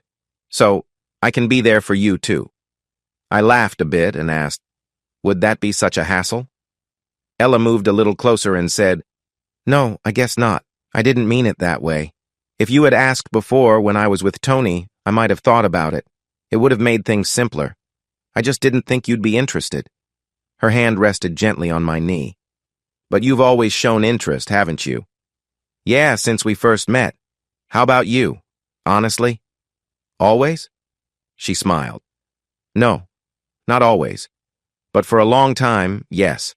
I've noticed how you look at me, and it really means a lot. I'll tell you a little secret. During the last several months with Tony, I wished he was you." I tucked a strand of hair behind her ear. "You mentioned talking to some of our neighbors? Who?" "Oh, Julia, Mary, and a few others. Everyone knows what a good friend you've been to me, and they appreciate that you kept my secret. They trust you to keep this one, too." Ella laughed again. "Like you said, if you're available?" With a nervous nod, I said, "Yeah, but what about the others? The ones you didn't talk to?" She sighed. "They'll come around. I spoke with Kathy, and while Bob might be upset, she thinks she can help him understand our side." "Better the devil you know?" Ella bit her lip and smiled softly. "Yeah, the devil I know. Maybe not completely yet, but I want to change that." Ella leaned in a bit closer, her expression warm, and I didn't pull away. The connection felt strong as she took my hand, pulling it closer, a soft sigh escaping her lips. Pulling my hand back, I gasped. "What about Lance?" Ella whispered back with passion. "Lance won't know. He doesn't need to. I'll love him like I always have. I'll care for you too, just in a different way, but I'll give you more than you expect." "Will you let me know if things change? What if I want to be with you?" She nodded eagerly, and I could see her determination wavering under the weight of our conversation. Ella had made choices before that tested her commitments, and our neighbors had kept their secrets. I was sure they would remain silent again, and her husband would be none the wiser. It felt like a door had opened, one I could go through many times if I wanted. But I paused. Caught between feelings of wish and annoyance, I asked, "What if I get married?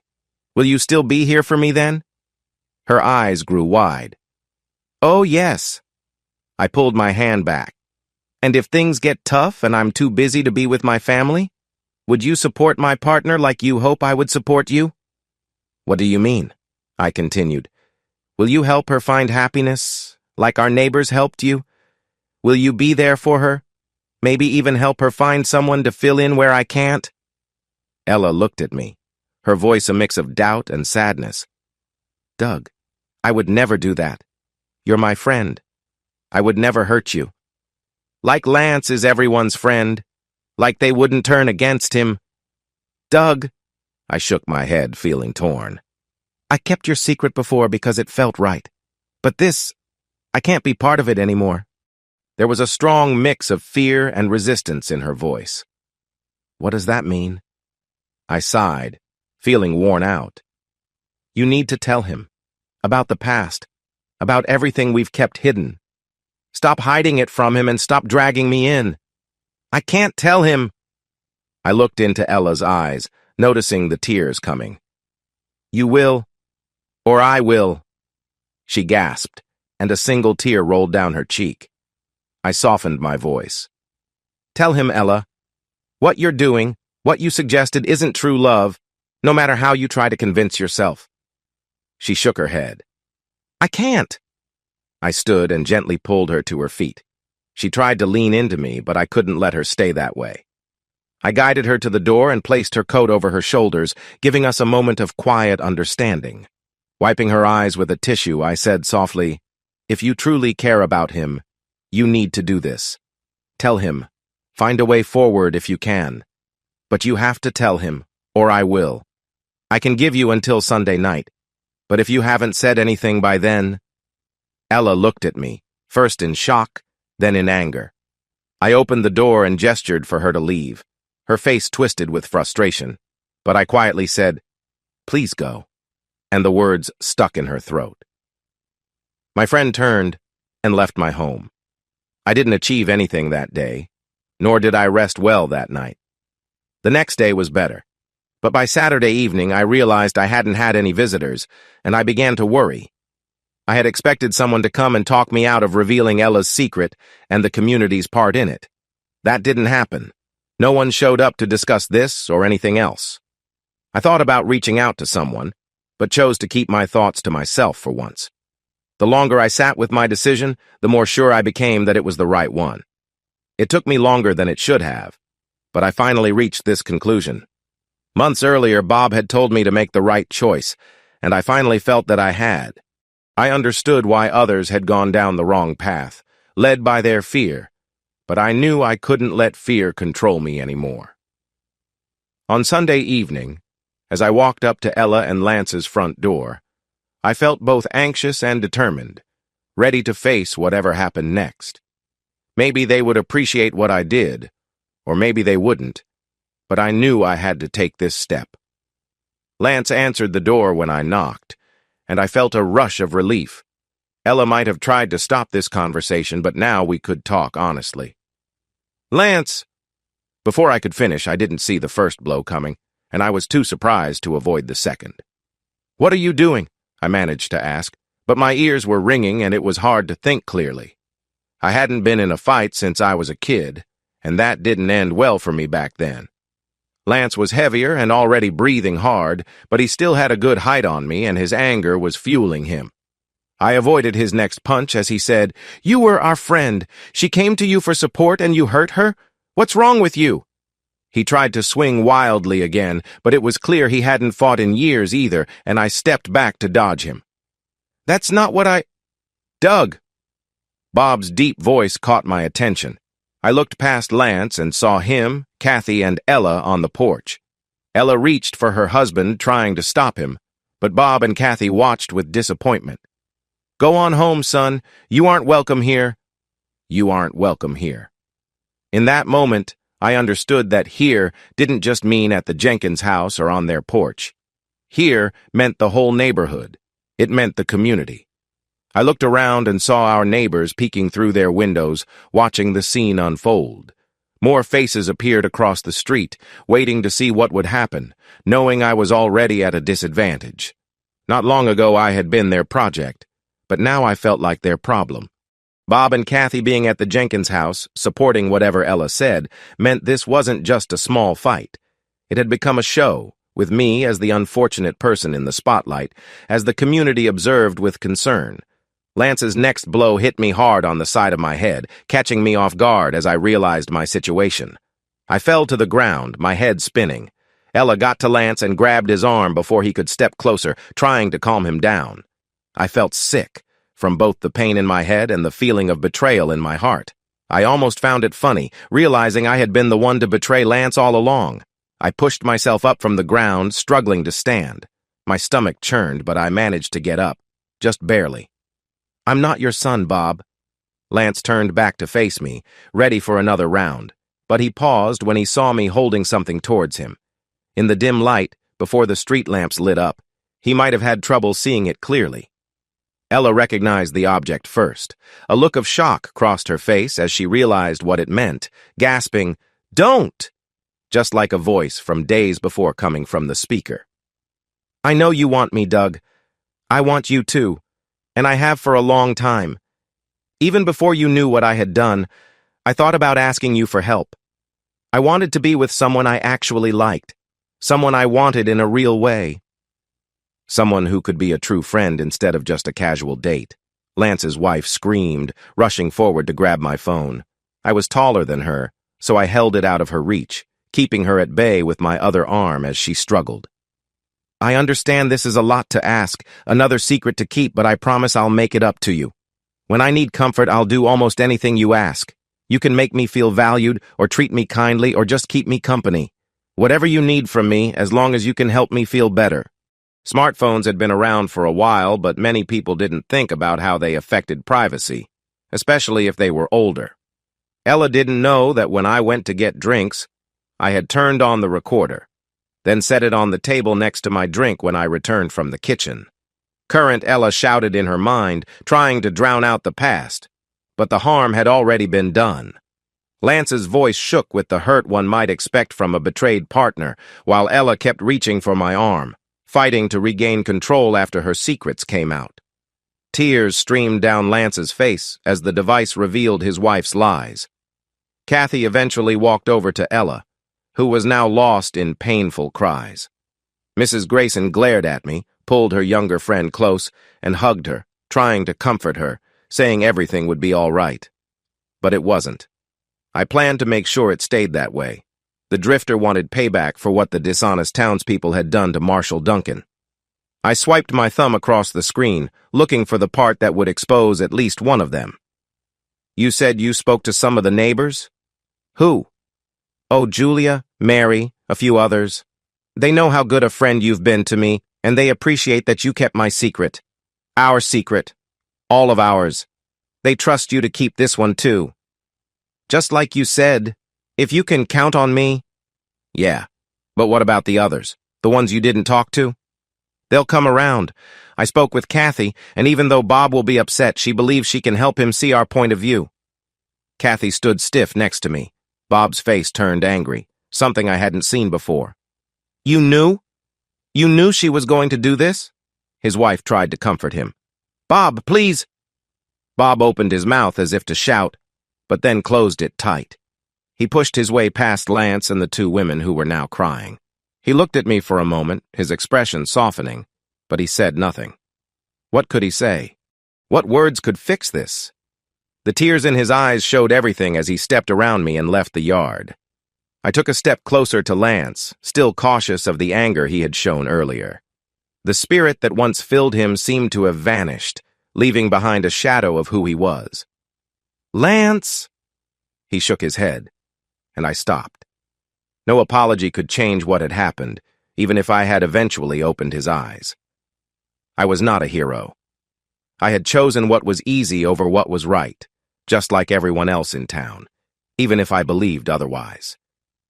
Trying to do the right thing now meant I had ignored the wrong for too long. After I sent him the recording, I left without another word. The lights in the houses next to us had gone dark, and as I walked back home, I noticed the silhouettes in the windows across the street had vanished too. The confrontation was over. Nobody had won. Change came, as it often does, in both quick and slow ways in the weeks that followed. Most immediately, my neighbors became just people living in the houses nearby. Eventually, they faded further from that. Just days after the confrontation, the Kings Forest HOA began sending me citation after citation for small issues that had never been a problem before. I thought about fighting them, but then wondered, why bother? I had gone from project to problem to outcast. Why fight to stay in a place where I had no friends and memories I wanted to forget? My business suffered too. A lot of my clients had been neighbors, and that support vanished. Some referrals still came in, but I lost a few of those as well. I had bought my house as both a home and an investment, and I decided that I would rather focus my efforts on rebuilding my business. Lance and Ella didn't make it. That wasn't surprising. He moved out within a few days, leaving behind 2 children who didn't understand why their dad wasn't coming home, and a mother who was struggling. The women in the neighborhood, except for Kathy Grayson, came together to support her. They organized meals and helped take care of the children while she tried to regain her balance. Sometimes I spotted Zoe on the street before I left, and she would call out, "Uncle Doug!" Seeing her and Hunter in pain and not being able to help saddened me deeply. I saw Lance one last time. He had parked a rented van in front of his house, similar to the one I had used when I first came to the neighborhood. It was midday, and the kids were at school or with Mrs. Alvarez. Ella was out, likely handling her own feelings about everything. I approached Lance as he took a break between trips back to his house, hoping to offer my help. However, before I could say much, he spoke. "Please leave me alone." "Lance." He stepped closer, and I instinctively pulled back, remembering our last meeting. His eyes showed his anger. "Just go away, Doug. You changed everything for me. I was happy before. You didn't have to say anything about what Ella did.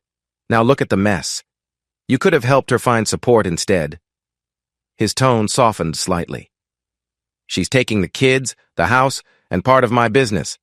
I might only see my son and daughter a few times a month if I'm lucky, and that's if I can find a place for them to visit me." He sighed. "Just, please go, Doug. Leave me alone." With a heavy heart, I nodded and stepped back, feeling defeated as I walked away. In the years after my time in Kings Forest, I focused heavily on my work. I moved to a nearby town and grew my business through marketing and advertising, not relying on casual referrals anymore. While I still welcomed those opportunities, I promised myself not to depend on connections that might let me down. I made new friends based on shared interests rather than just being nearby. When I finally settled into my own place again, I kept my neighbors somewhat distant. I was friendly but not too invested in those relationships unless I felt it was worth the effort. After a few tries, I re-entered the dating world and even fell in love twice. The first relationship ended when she had to leave for a job, and the second ended in divorce. I can't say for sure if my past with Ella and Lance affected my partner choices, but I think it had an impact. I often thought about that after filing for divorce. Caitlin worked in advertising, and our paths crossed frequently before we started dating, usually when her firm needed an app or a website. We connected right away, but it took time before we met outside of work. When we finally did, the attraction was clear. After a couple of years, we got married. When I stood by Caitlin at the altar, I truly meant every word of my vows. It became clear later that she and I had very different views on our commitment. Or maybe she thought I wouldn't find out. It almost worked, at least until one of her co-workers informed me. The affair lasted only 2 months, but it was enough to end our marriage and disrupt our 2 kids' lives, especially after I confronted her and she tried to explain. Cheating was bad enough, but lying about it after I had proof? That was too much. The divorce could have been complicated, and it was in some ways, but I made careful choices after what happened with Lance and Ella. I had a strong prenup in place, so my business was protected. Her alimony would be low since she earned a bit less than I did, but the prenup's infidelity clause took care of that. However, the prenup didn't deal with our kids and our house. Since we shared parenting before the divorce, custody was left to the judge. The judge believed in traditional roles. Mom gets primary custody unless there's a problem, and Dad gets visitation if he's responsible. That's how it seemed to me. The house went with the kids. I would get most of the money when we sold it when they turned 18, which still honored the prenup, but until then, they would keep living there, so she would stay as well. I tried to remind myself that I was better off than many fathers in a divorce. I wasn't in a small place and had kept my business. Still, being away from my kids hurt deeply. Before we settled, Caitlin had been careful to let me see them. She said she wanted to be a good co-parent, even if she had been hard to live with, which I thought was surprisingly mature. But once the divorce was final, my ex-wife was strict about the visitation plan for the kids' good. Not because she was upset about anything. No, it was all about providing them with stability, according to whatever rules she was following. Right. The first week without seeing them was very hard. Yes, I hadn't tucked them in for a while, and I had tried to adjust to the idea that this was our new reality. But after a few days, it hit me. My kids would grow up without me. I would be at best a part-time dad, and at worst, Daddy Doug once Caitlin remarried, and the kids spent most of their time with their new stepfather. Just thinking about that made me feel awful. That troubling feeling is what brought me back to the town where I bought my first house, waiting for the ex-husband of the woman who had first visited me there, the person whose life I had changed.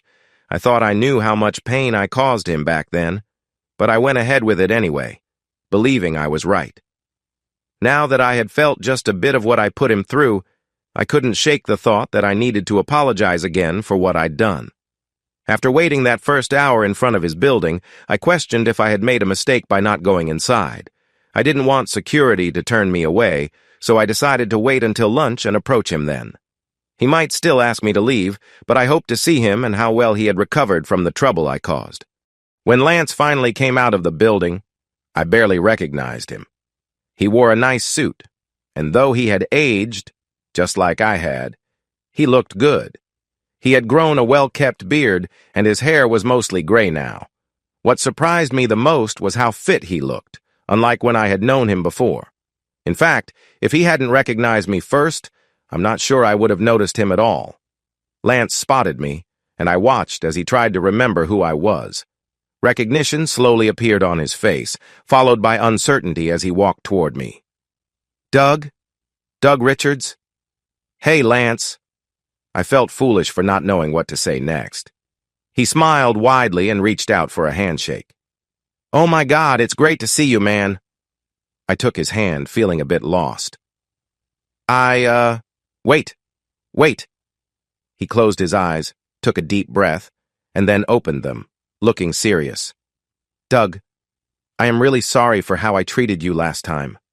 The last few times, actually. I should have looked for you, but I didn't have the courage. Will you accept my apology? What? Lance looked at me earnestly. For raising my voice at you? I really am sorry. I shouldn't have done that. Maybe I was upset about not knowing sooner, but I still shouldn't have acted like that. He sighed. I have no excuse. It was wrong, and I am sorry. Sure, Lance. I accept your apology. His face brightened. Thank you. I mean it. Thank you. This has been on my mind for years. You were the only one in the neighborhood who did the right thing and... Finally, I said, I changed your life. What? No, you didn't. I know I said that, but I did. Oh. My shoulders drooped. I came here to apologize to you, Lance, for everything, for what happened, and for not being honest with you, too, for taking you away from your kids and your happy life. The weight of my actions hit me as I thought about my own children. I didn't understand back then what that really meant. Lance, I am so sorry. Whatever you said or did to me then, he placed his hand on my shoulder. He was angry and took it out on the wrong person because he needed someone to blame. Doug, I was misplacing my anger. You saved my life, not ruined it. He looked at me again, starting to understand. We haven't been very close, but it feels like you're going through some tough times, right? I nodded. Yeah, I am. Got it. He took out his phone and checked it. What are you doing for lunch? What about the rest of the day? The man whose life I had not ruined took me to a nice Italian restaurant where everyone seemed to know him. We got a quiet table in the corner. Over the next hour, as we ate, I shared everything that had happened to me since we last met, including the night before when I decided to make things right. He listened patiently, asking questions now and then, and only paused a couple of times to respond to texts. When I finished, Lance sighed. I can understand why you would feel overwhelmed. He shook his head. Right now, it might seem like things will never get better. You have problems with your ex-wife, and it feels like she could keep you from your kids or bring someone else into their lives. Maybe that could happen, but it doesn't have to. He leaned back in his chair and sipped his iced tea. I'm not saying our situations are the same, but when things ended with my wife... My brows furrowed. Sorry, I meant Ella. I'll explain later. When that happened, I felt how you described, but it was worse. She tried to hold me in the marriage by threatening my business. We didn't have a prenup. She didn't actively keep the kids from me, but she didn't make it easy for me to see them. I had no friends, was living out of a suitcase, and trying to support 2 homes on a salary that barely supported one. It was a tough time. But here's the important part. I found my way back. You will too.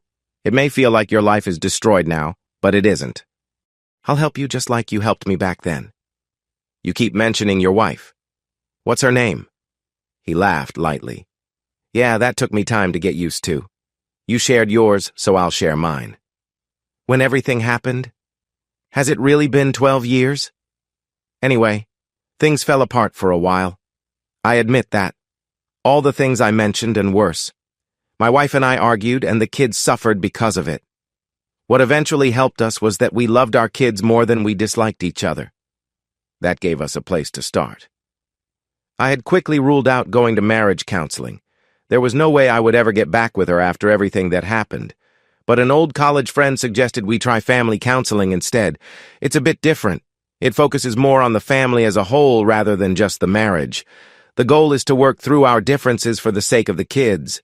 Still, we needed to admit to our mistakes. I scoffed. Really? She made a big mistake.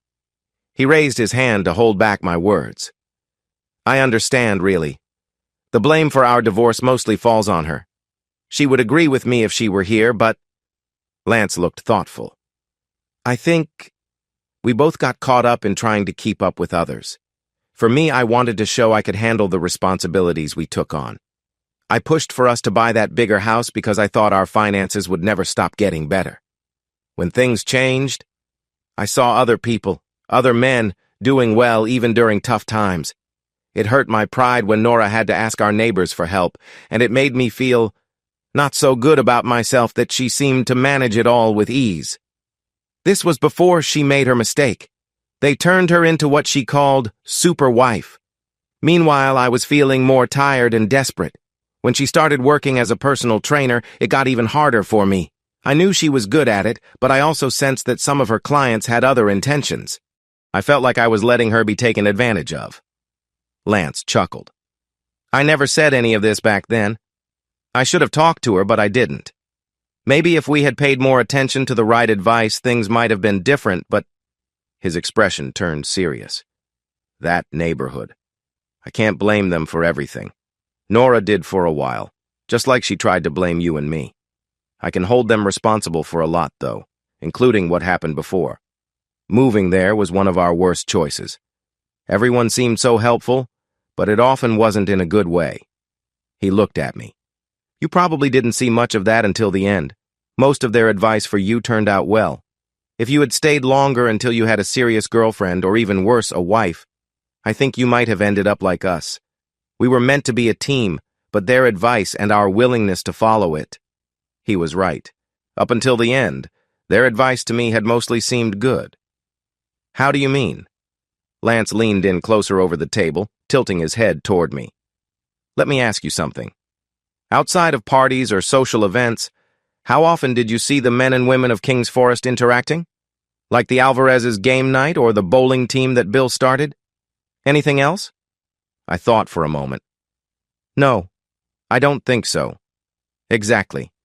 The husbands and wives rarely spent time together. Even when they were in the same room, it was different. At gatherings, the couples would arrive together and leave together. But during the event, the men stayed with the men, and the women stayed with the women. Some joked about how much you helped Nora in the kitchen. Or did you not notice that? I did notice, but I didn't think much about it. My parents could be like that too. I was used to it. It just seemed silly, and no one said much to me about it, so... He nodded. Trust me, if you had gotten married, they would have pushed that idea more. Since you're the youngest, they probably saw you as a kid, and kids can help out with chores. After thinking about that for a moment, I agreed. Yeah, I can believe that. I remember at poker nights how some of them didn't seem to value their partners. I tried to laugh it off back then, thinking maybe I was just being too sensitive, but I understand. And according to Nora, the women were even more critical. They talked about how men needed gentle guidance and often didn't ask directly for what they wanted, instead hinting at it and then smoothing things over later if needed. He scoffed. That Julia Alvarez took that idea too far. Did you know she even told Nora she could be unfaithful after seeing her with that guy? He doesn't need to know, as long as he's happy. What a strange thought. I get Bob's reasons for wanting to hide things given his situation, and Mary's too. Even people like Sam Henderson who made choices that mixed everything up and wanted to avoid issues for us. I don't agree with them, but I understand. But do you know how many of the women said, take care of what you need to, or ignored the problem until it all came to a head? Not that some of the guys were much better. They just kept their own struggles to themselves. He took a moment to gather his thoughts, then said, you know what really bothers me, though? What? I think most of them meant well. It was how they were taught. It was what helped keep their relationships together, even if they complained. They thought it was best for us. Some of it was just the way things were passed down, and some was about their personal issues, but very few of them tried to hurt us on purpose. None of them were messing with our lives for fun. Take Bob Grayson, for example. I know he felt a lot of regret about everything. He came to me a few years later, almost falling to his knees, asking for my forgiveness for what he did. I had just enough therapy by then to accept his apology. It felt like a huge relief for him. He really did mean well. Most of them did. Some were just looking out for themselves, but the others honestly believed this was the best way to help us. Isn't that troubling? Very troubling, I replied. Lance chuckled. Yeah, right. His smile turned thoughtful. I really cared about her, you know. If I could change one thing, it would be that we never moved there. But we did, and we tried to meet the expectations. She wanted to be the perfect partner, and I focused only on work, even after things got better for my business, and we stopped working as a team. In a way, we were even competing against each other. All we really needed was to talk openly, and maybe... He shook his head. Well, it is what it is. If we hadn't moved, we probably wouldn't have divorced, and I wouldn't have met Kylie. Lance raised his left hand and moved the ring on his finger. And then I wouldn't have Alex or Samantha. Worrying about what could have been won't make you happier, you know. My wife does, though, and my kids do. Even Nora feels that way now. Once we sorted things out in family counseling, she's been a wonderful co-parent, and she and Kylie get along really well. I sat there in surprise for a moment, then said, Really? Wow, that's wonderful. He laughed at my response. I know. It seems hard to believe, but it's true. It took her some time to truly accept her part in this, but once she did, that's where the name change came from. Nora feels so upset by what Ella did that she can't stand the name anymore. She's not denying her past. She takes responsibility for it. But she needed a way to move on, and that felt like a good start. Even before that, she really tried to make things right. Once she realized that the advice she'd followed had led her here, she stopped listening to those who said that causing stress around my work was the way to win me back. It seemed like a strange idea, especially since I didn't have a workshop or factory. What could she really sell? My contact list? A couple of laptops? It was just another example of the wrong ideas they put in her head. We came up with a fair plan. It was tough for me financially, but Nora didn't want to cause trouble. She never held any bad feelings, you know? She was just hurt by everything. I'm sure you've heard something like this before. I tried to copy Caitlin's voice in a light-hearted way, saying, "Why can't we move on? It was just a moment. I only cared about you." Lance laughed and replied, "Yeah, that sounds familiar. Anyway, once she got past that part, we worked together for a while to help her stand on her own. We made her role as a personal trainer into something more professional and full-time. Because of that, she became more flexible about visits and finances. It was a give-and-take situation, you know. Now our lives are connected, and they always will be. I still support her, and I wouldn't do any less. Sometimes we might disagree about the kids, but we can manage it. Hunter is 18 now, and Zoe just turned 16. They have their own opinions, and we try to listen. That has really helped. Honestly, I think we get along better now than we did for most of our marriage. What about dealing with a stepdad? Did she ever remarry?" A familiar voice answered from behind me. "No, I never did. Lance set the bar pretty high." Two women walked by, one leaning over to greet Lance while the other took the seat next to mine. "Hey, Doug. Long time no see." If Lance had aged well, Nora looked almost unchanged. She looked amazing. If I were meeting her for the first time, I might think she was in her mid-30s instead of her early 40s. She still looked fit, though today she wore a sundress instead of workout clothes. Yeah, it's nice to see you." Nora laughed at my awkward question, a playful smile on her face as she said, "It's nice to see you too?" Then her expression softened. "Honestly, it really is good to see you, Doug. I have so much I want to tell you. When Lance messaged that you were here, Kylie and I rushed right over." Lance added, "Doug, this is my wife, Kylie." A slender, pretty woman about his age with dark brown hair smiled and waved as she settled next to him. "I've heard a lot about you, Doug. Lance has always praised you and what you did for him." She nodded toward Nora. "For them. It's nice to meet you, too." Her words suddenly registered. "Wait, really?" I turned to Lance's ex-wife. "I got his gratitude, but hers?" Nora said, "Yes, Doug, really." "I know," she said, looking apologetic. "I realize I didn't treat you well back then, even before that night at our house. I put you in a tough spot, and that wasn't fair.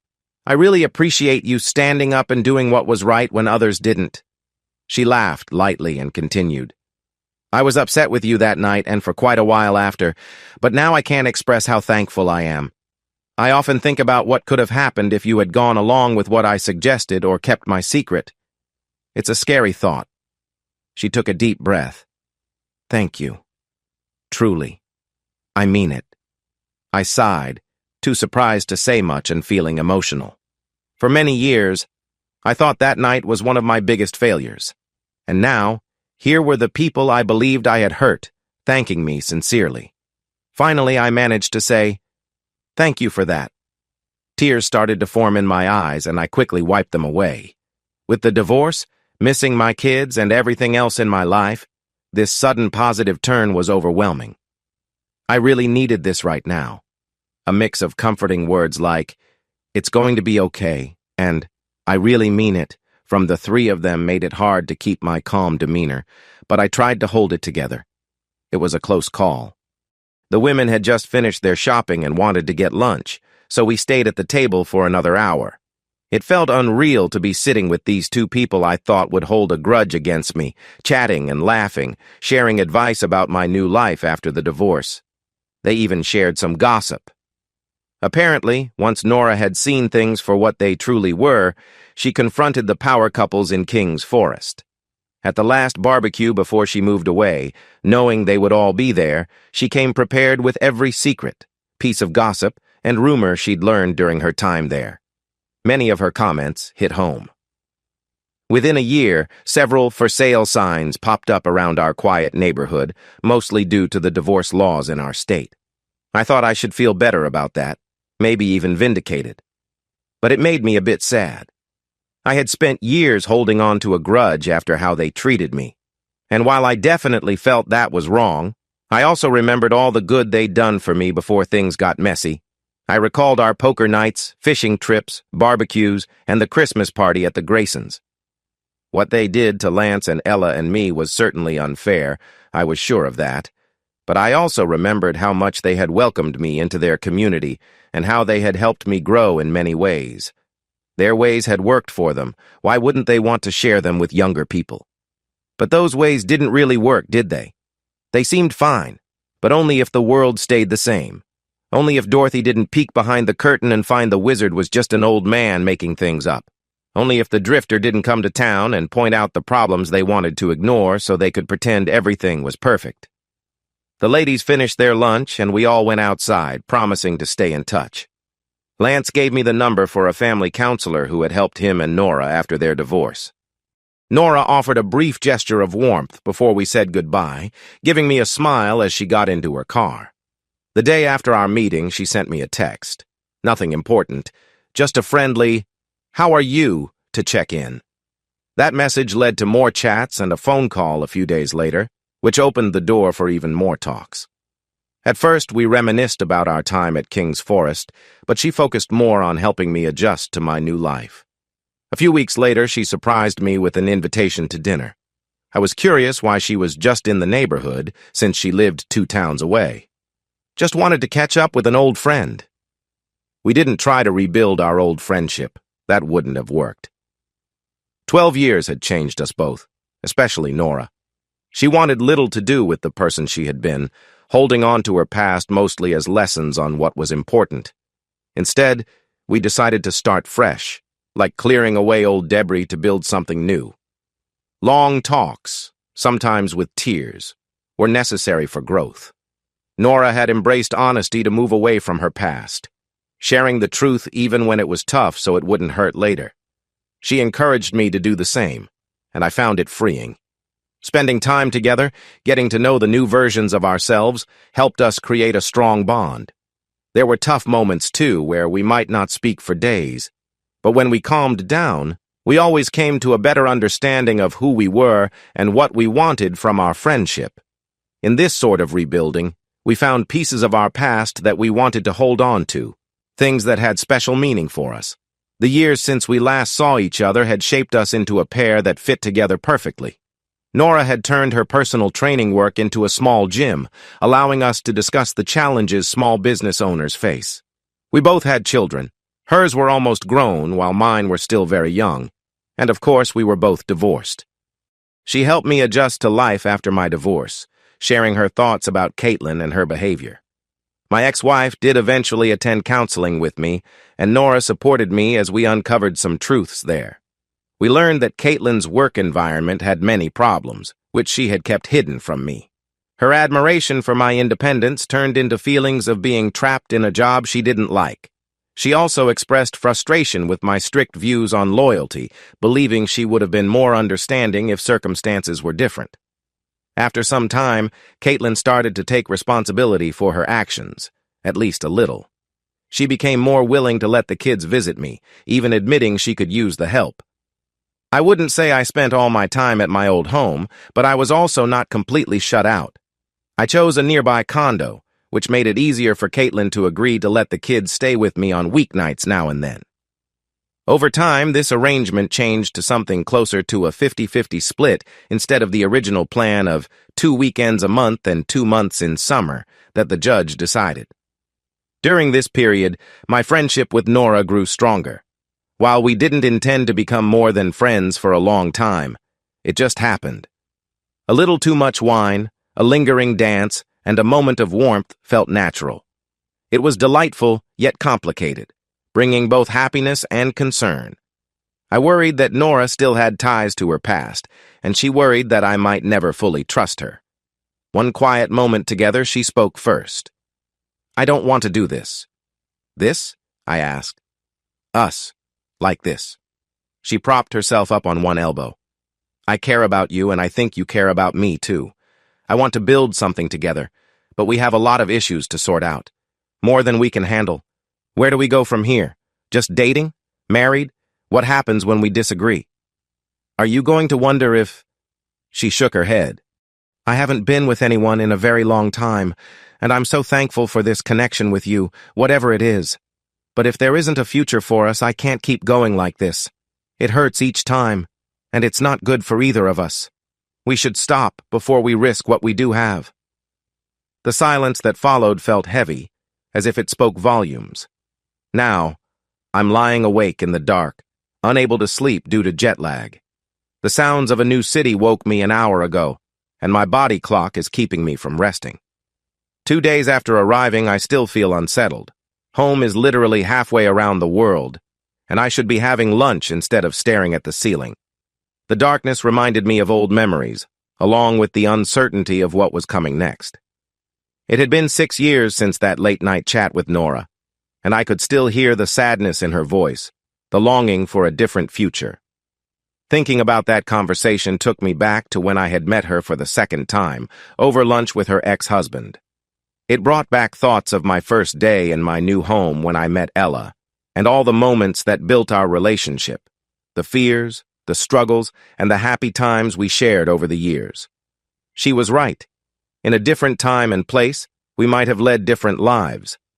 But this was our reality, and even though I cared for her, doubts still remained.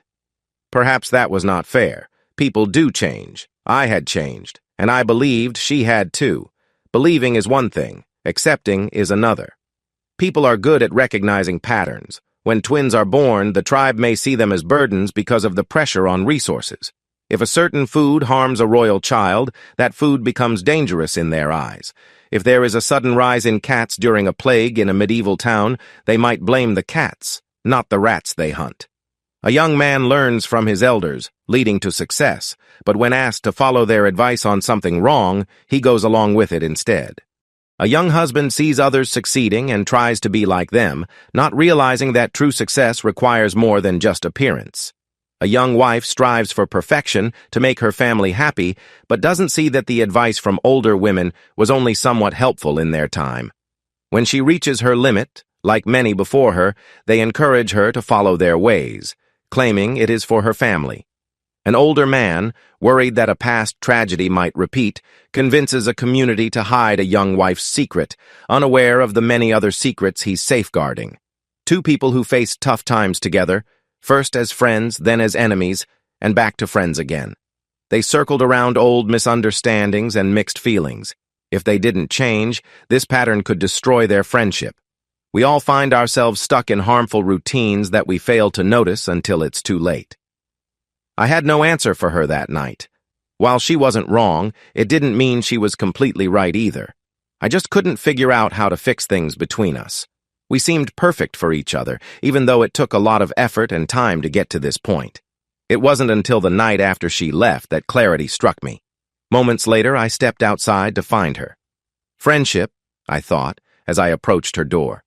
She had sounded upset before I knocked, and her voice was tired. What? Friendship. That's the answer. Nora sighed, feeling worn out. Yeah, that makes sense. I guess that's what we'll be now, just friends. No. I shook my head. Not just friends.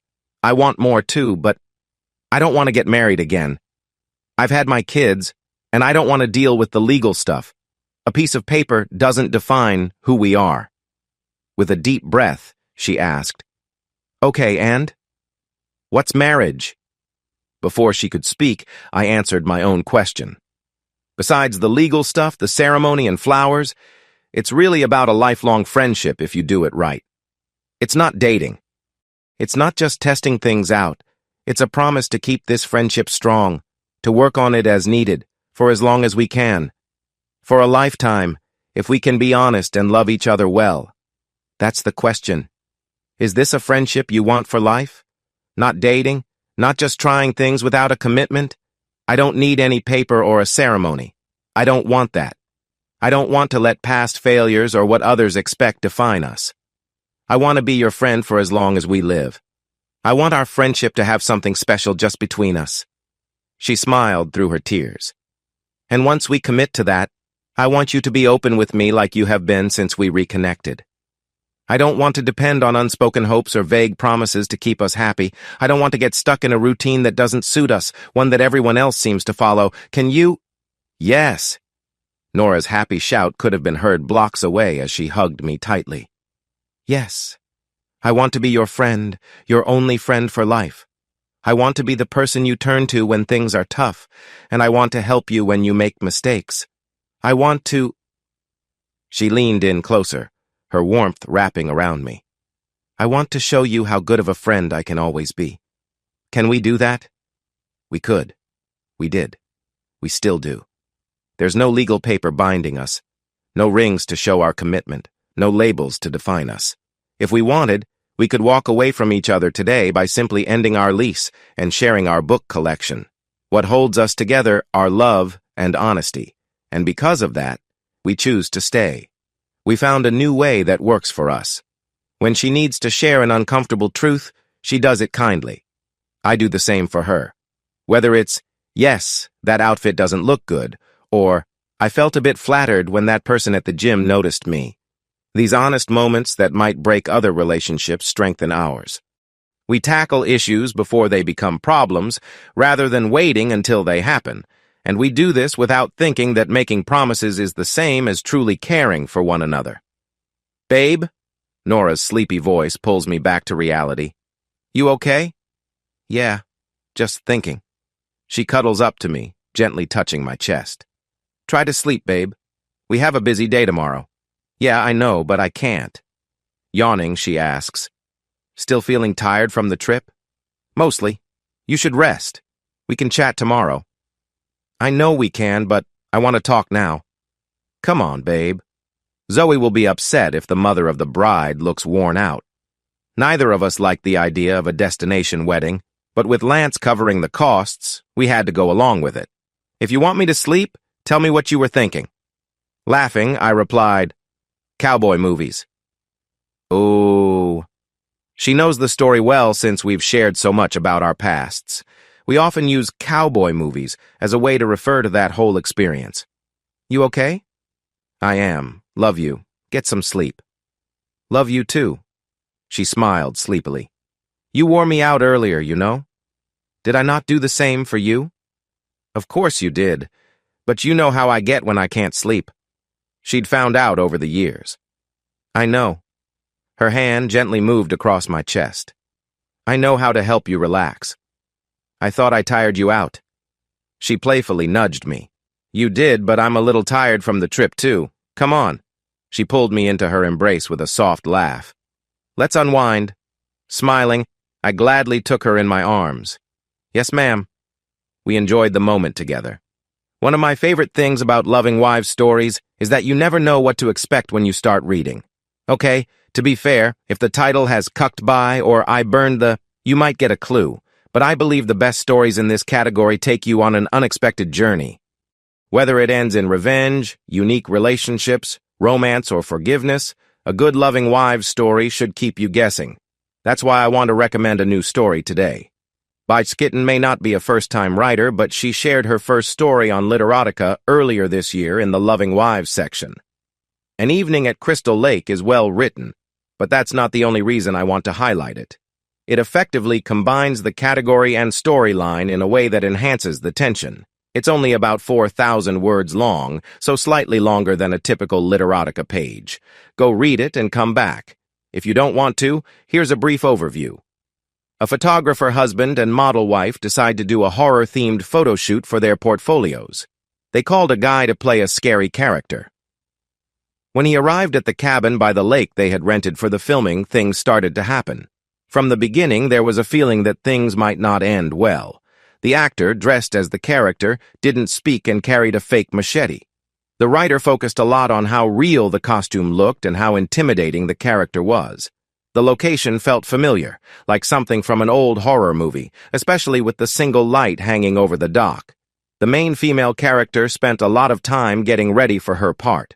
The story had many subtle hints that suggested something unexpected might occur. This story could have worked in other types of stories, too. If it had taken a different path, like if the husband had complained, or if the character really were scary, it could have had a different feel. But putting it in those other categories might have ruined the surprise. In many of those stories, not much shocking happens. The uncertain start makes the story more interesting, as it keeps readers wondering what will happen next. When it turned out that it was just a person in a costume having fun with a willing wife and a husband who was unsure but eventually joined in, it felt like a relief. You are glad it was just three people having a good time, without anything dark behind it. The best stories in this kind often have that unexpected quality. The excitement grows because, within reason, anything could happen. Extreme events would not fit well and would likely not be allowed. Different versions of this storyline could exist, each with different endings. The most fun part? Readers would not know the ending until they got to the close, just like in this case. This might be my favorite story I've read this year, not for its themes but for how it plays with the unknown in the genre. I hope we see more from this author soon. Hey listeners of Temptress Cheating Tales. If you enjoyed hearing this story and want to stay in the loop with our latest content, don't forget to hit that subscribe button and turn on notifications. You won't want to miss what's coming next. Thanks for tuning in, and see you in the next wonderful story.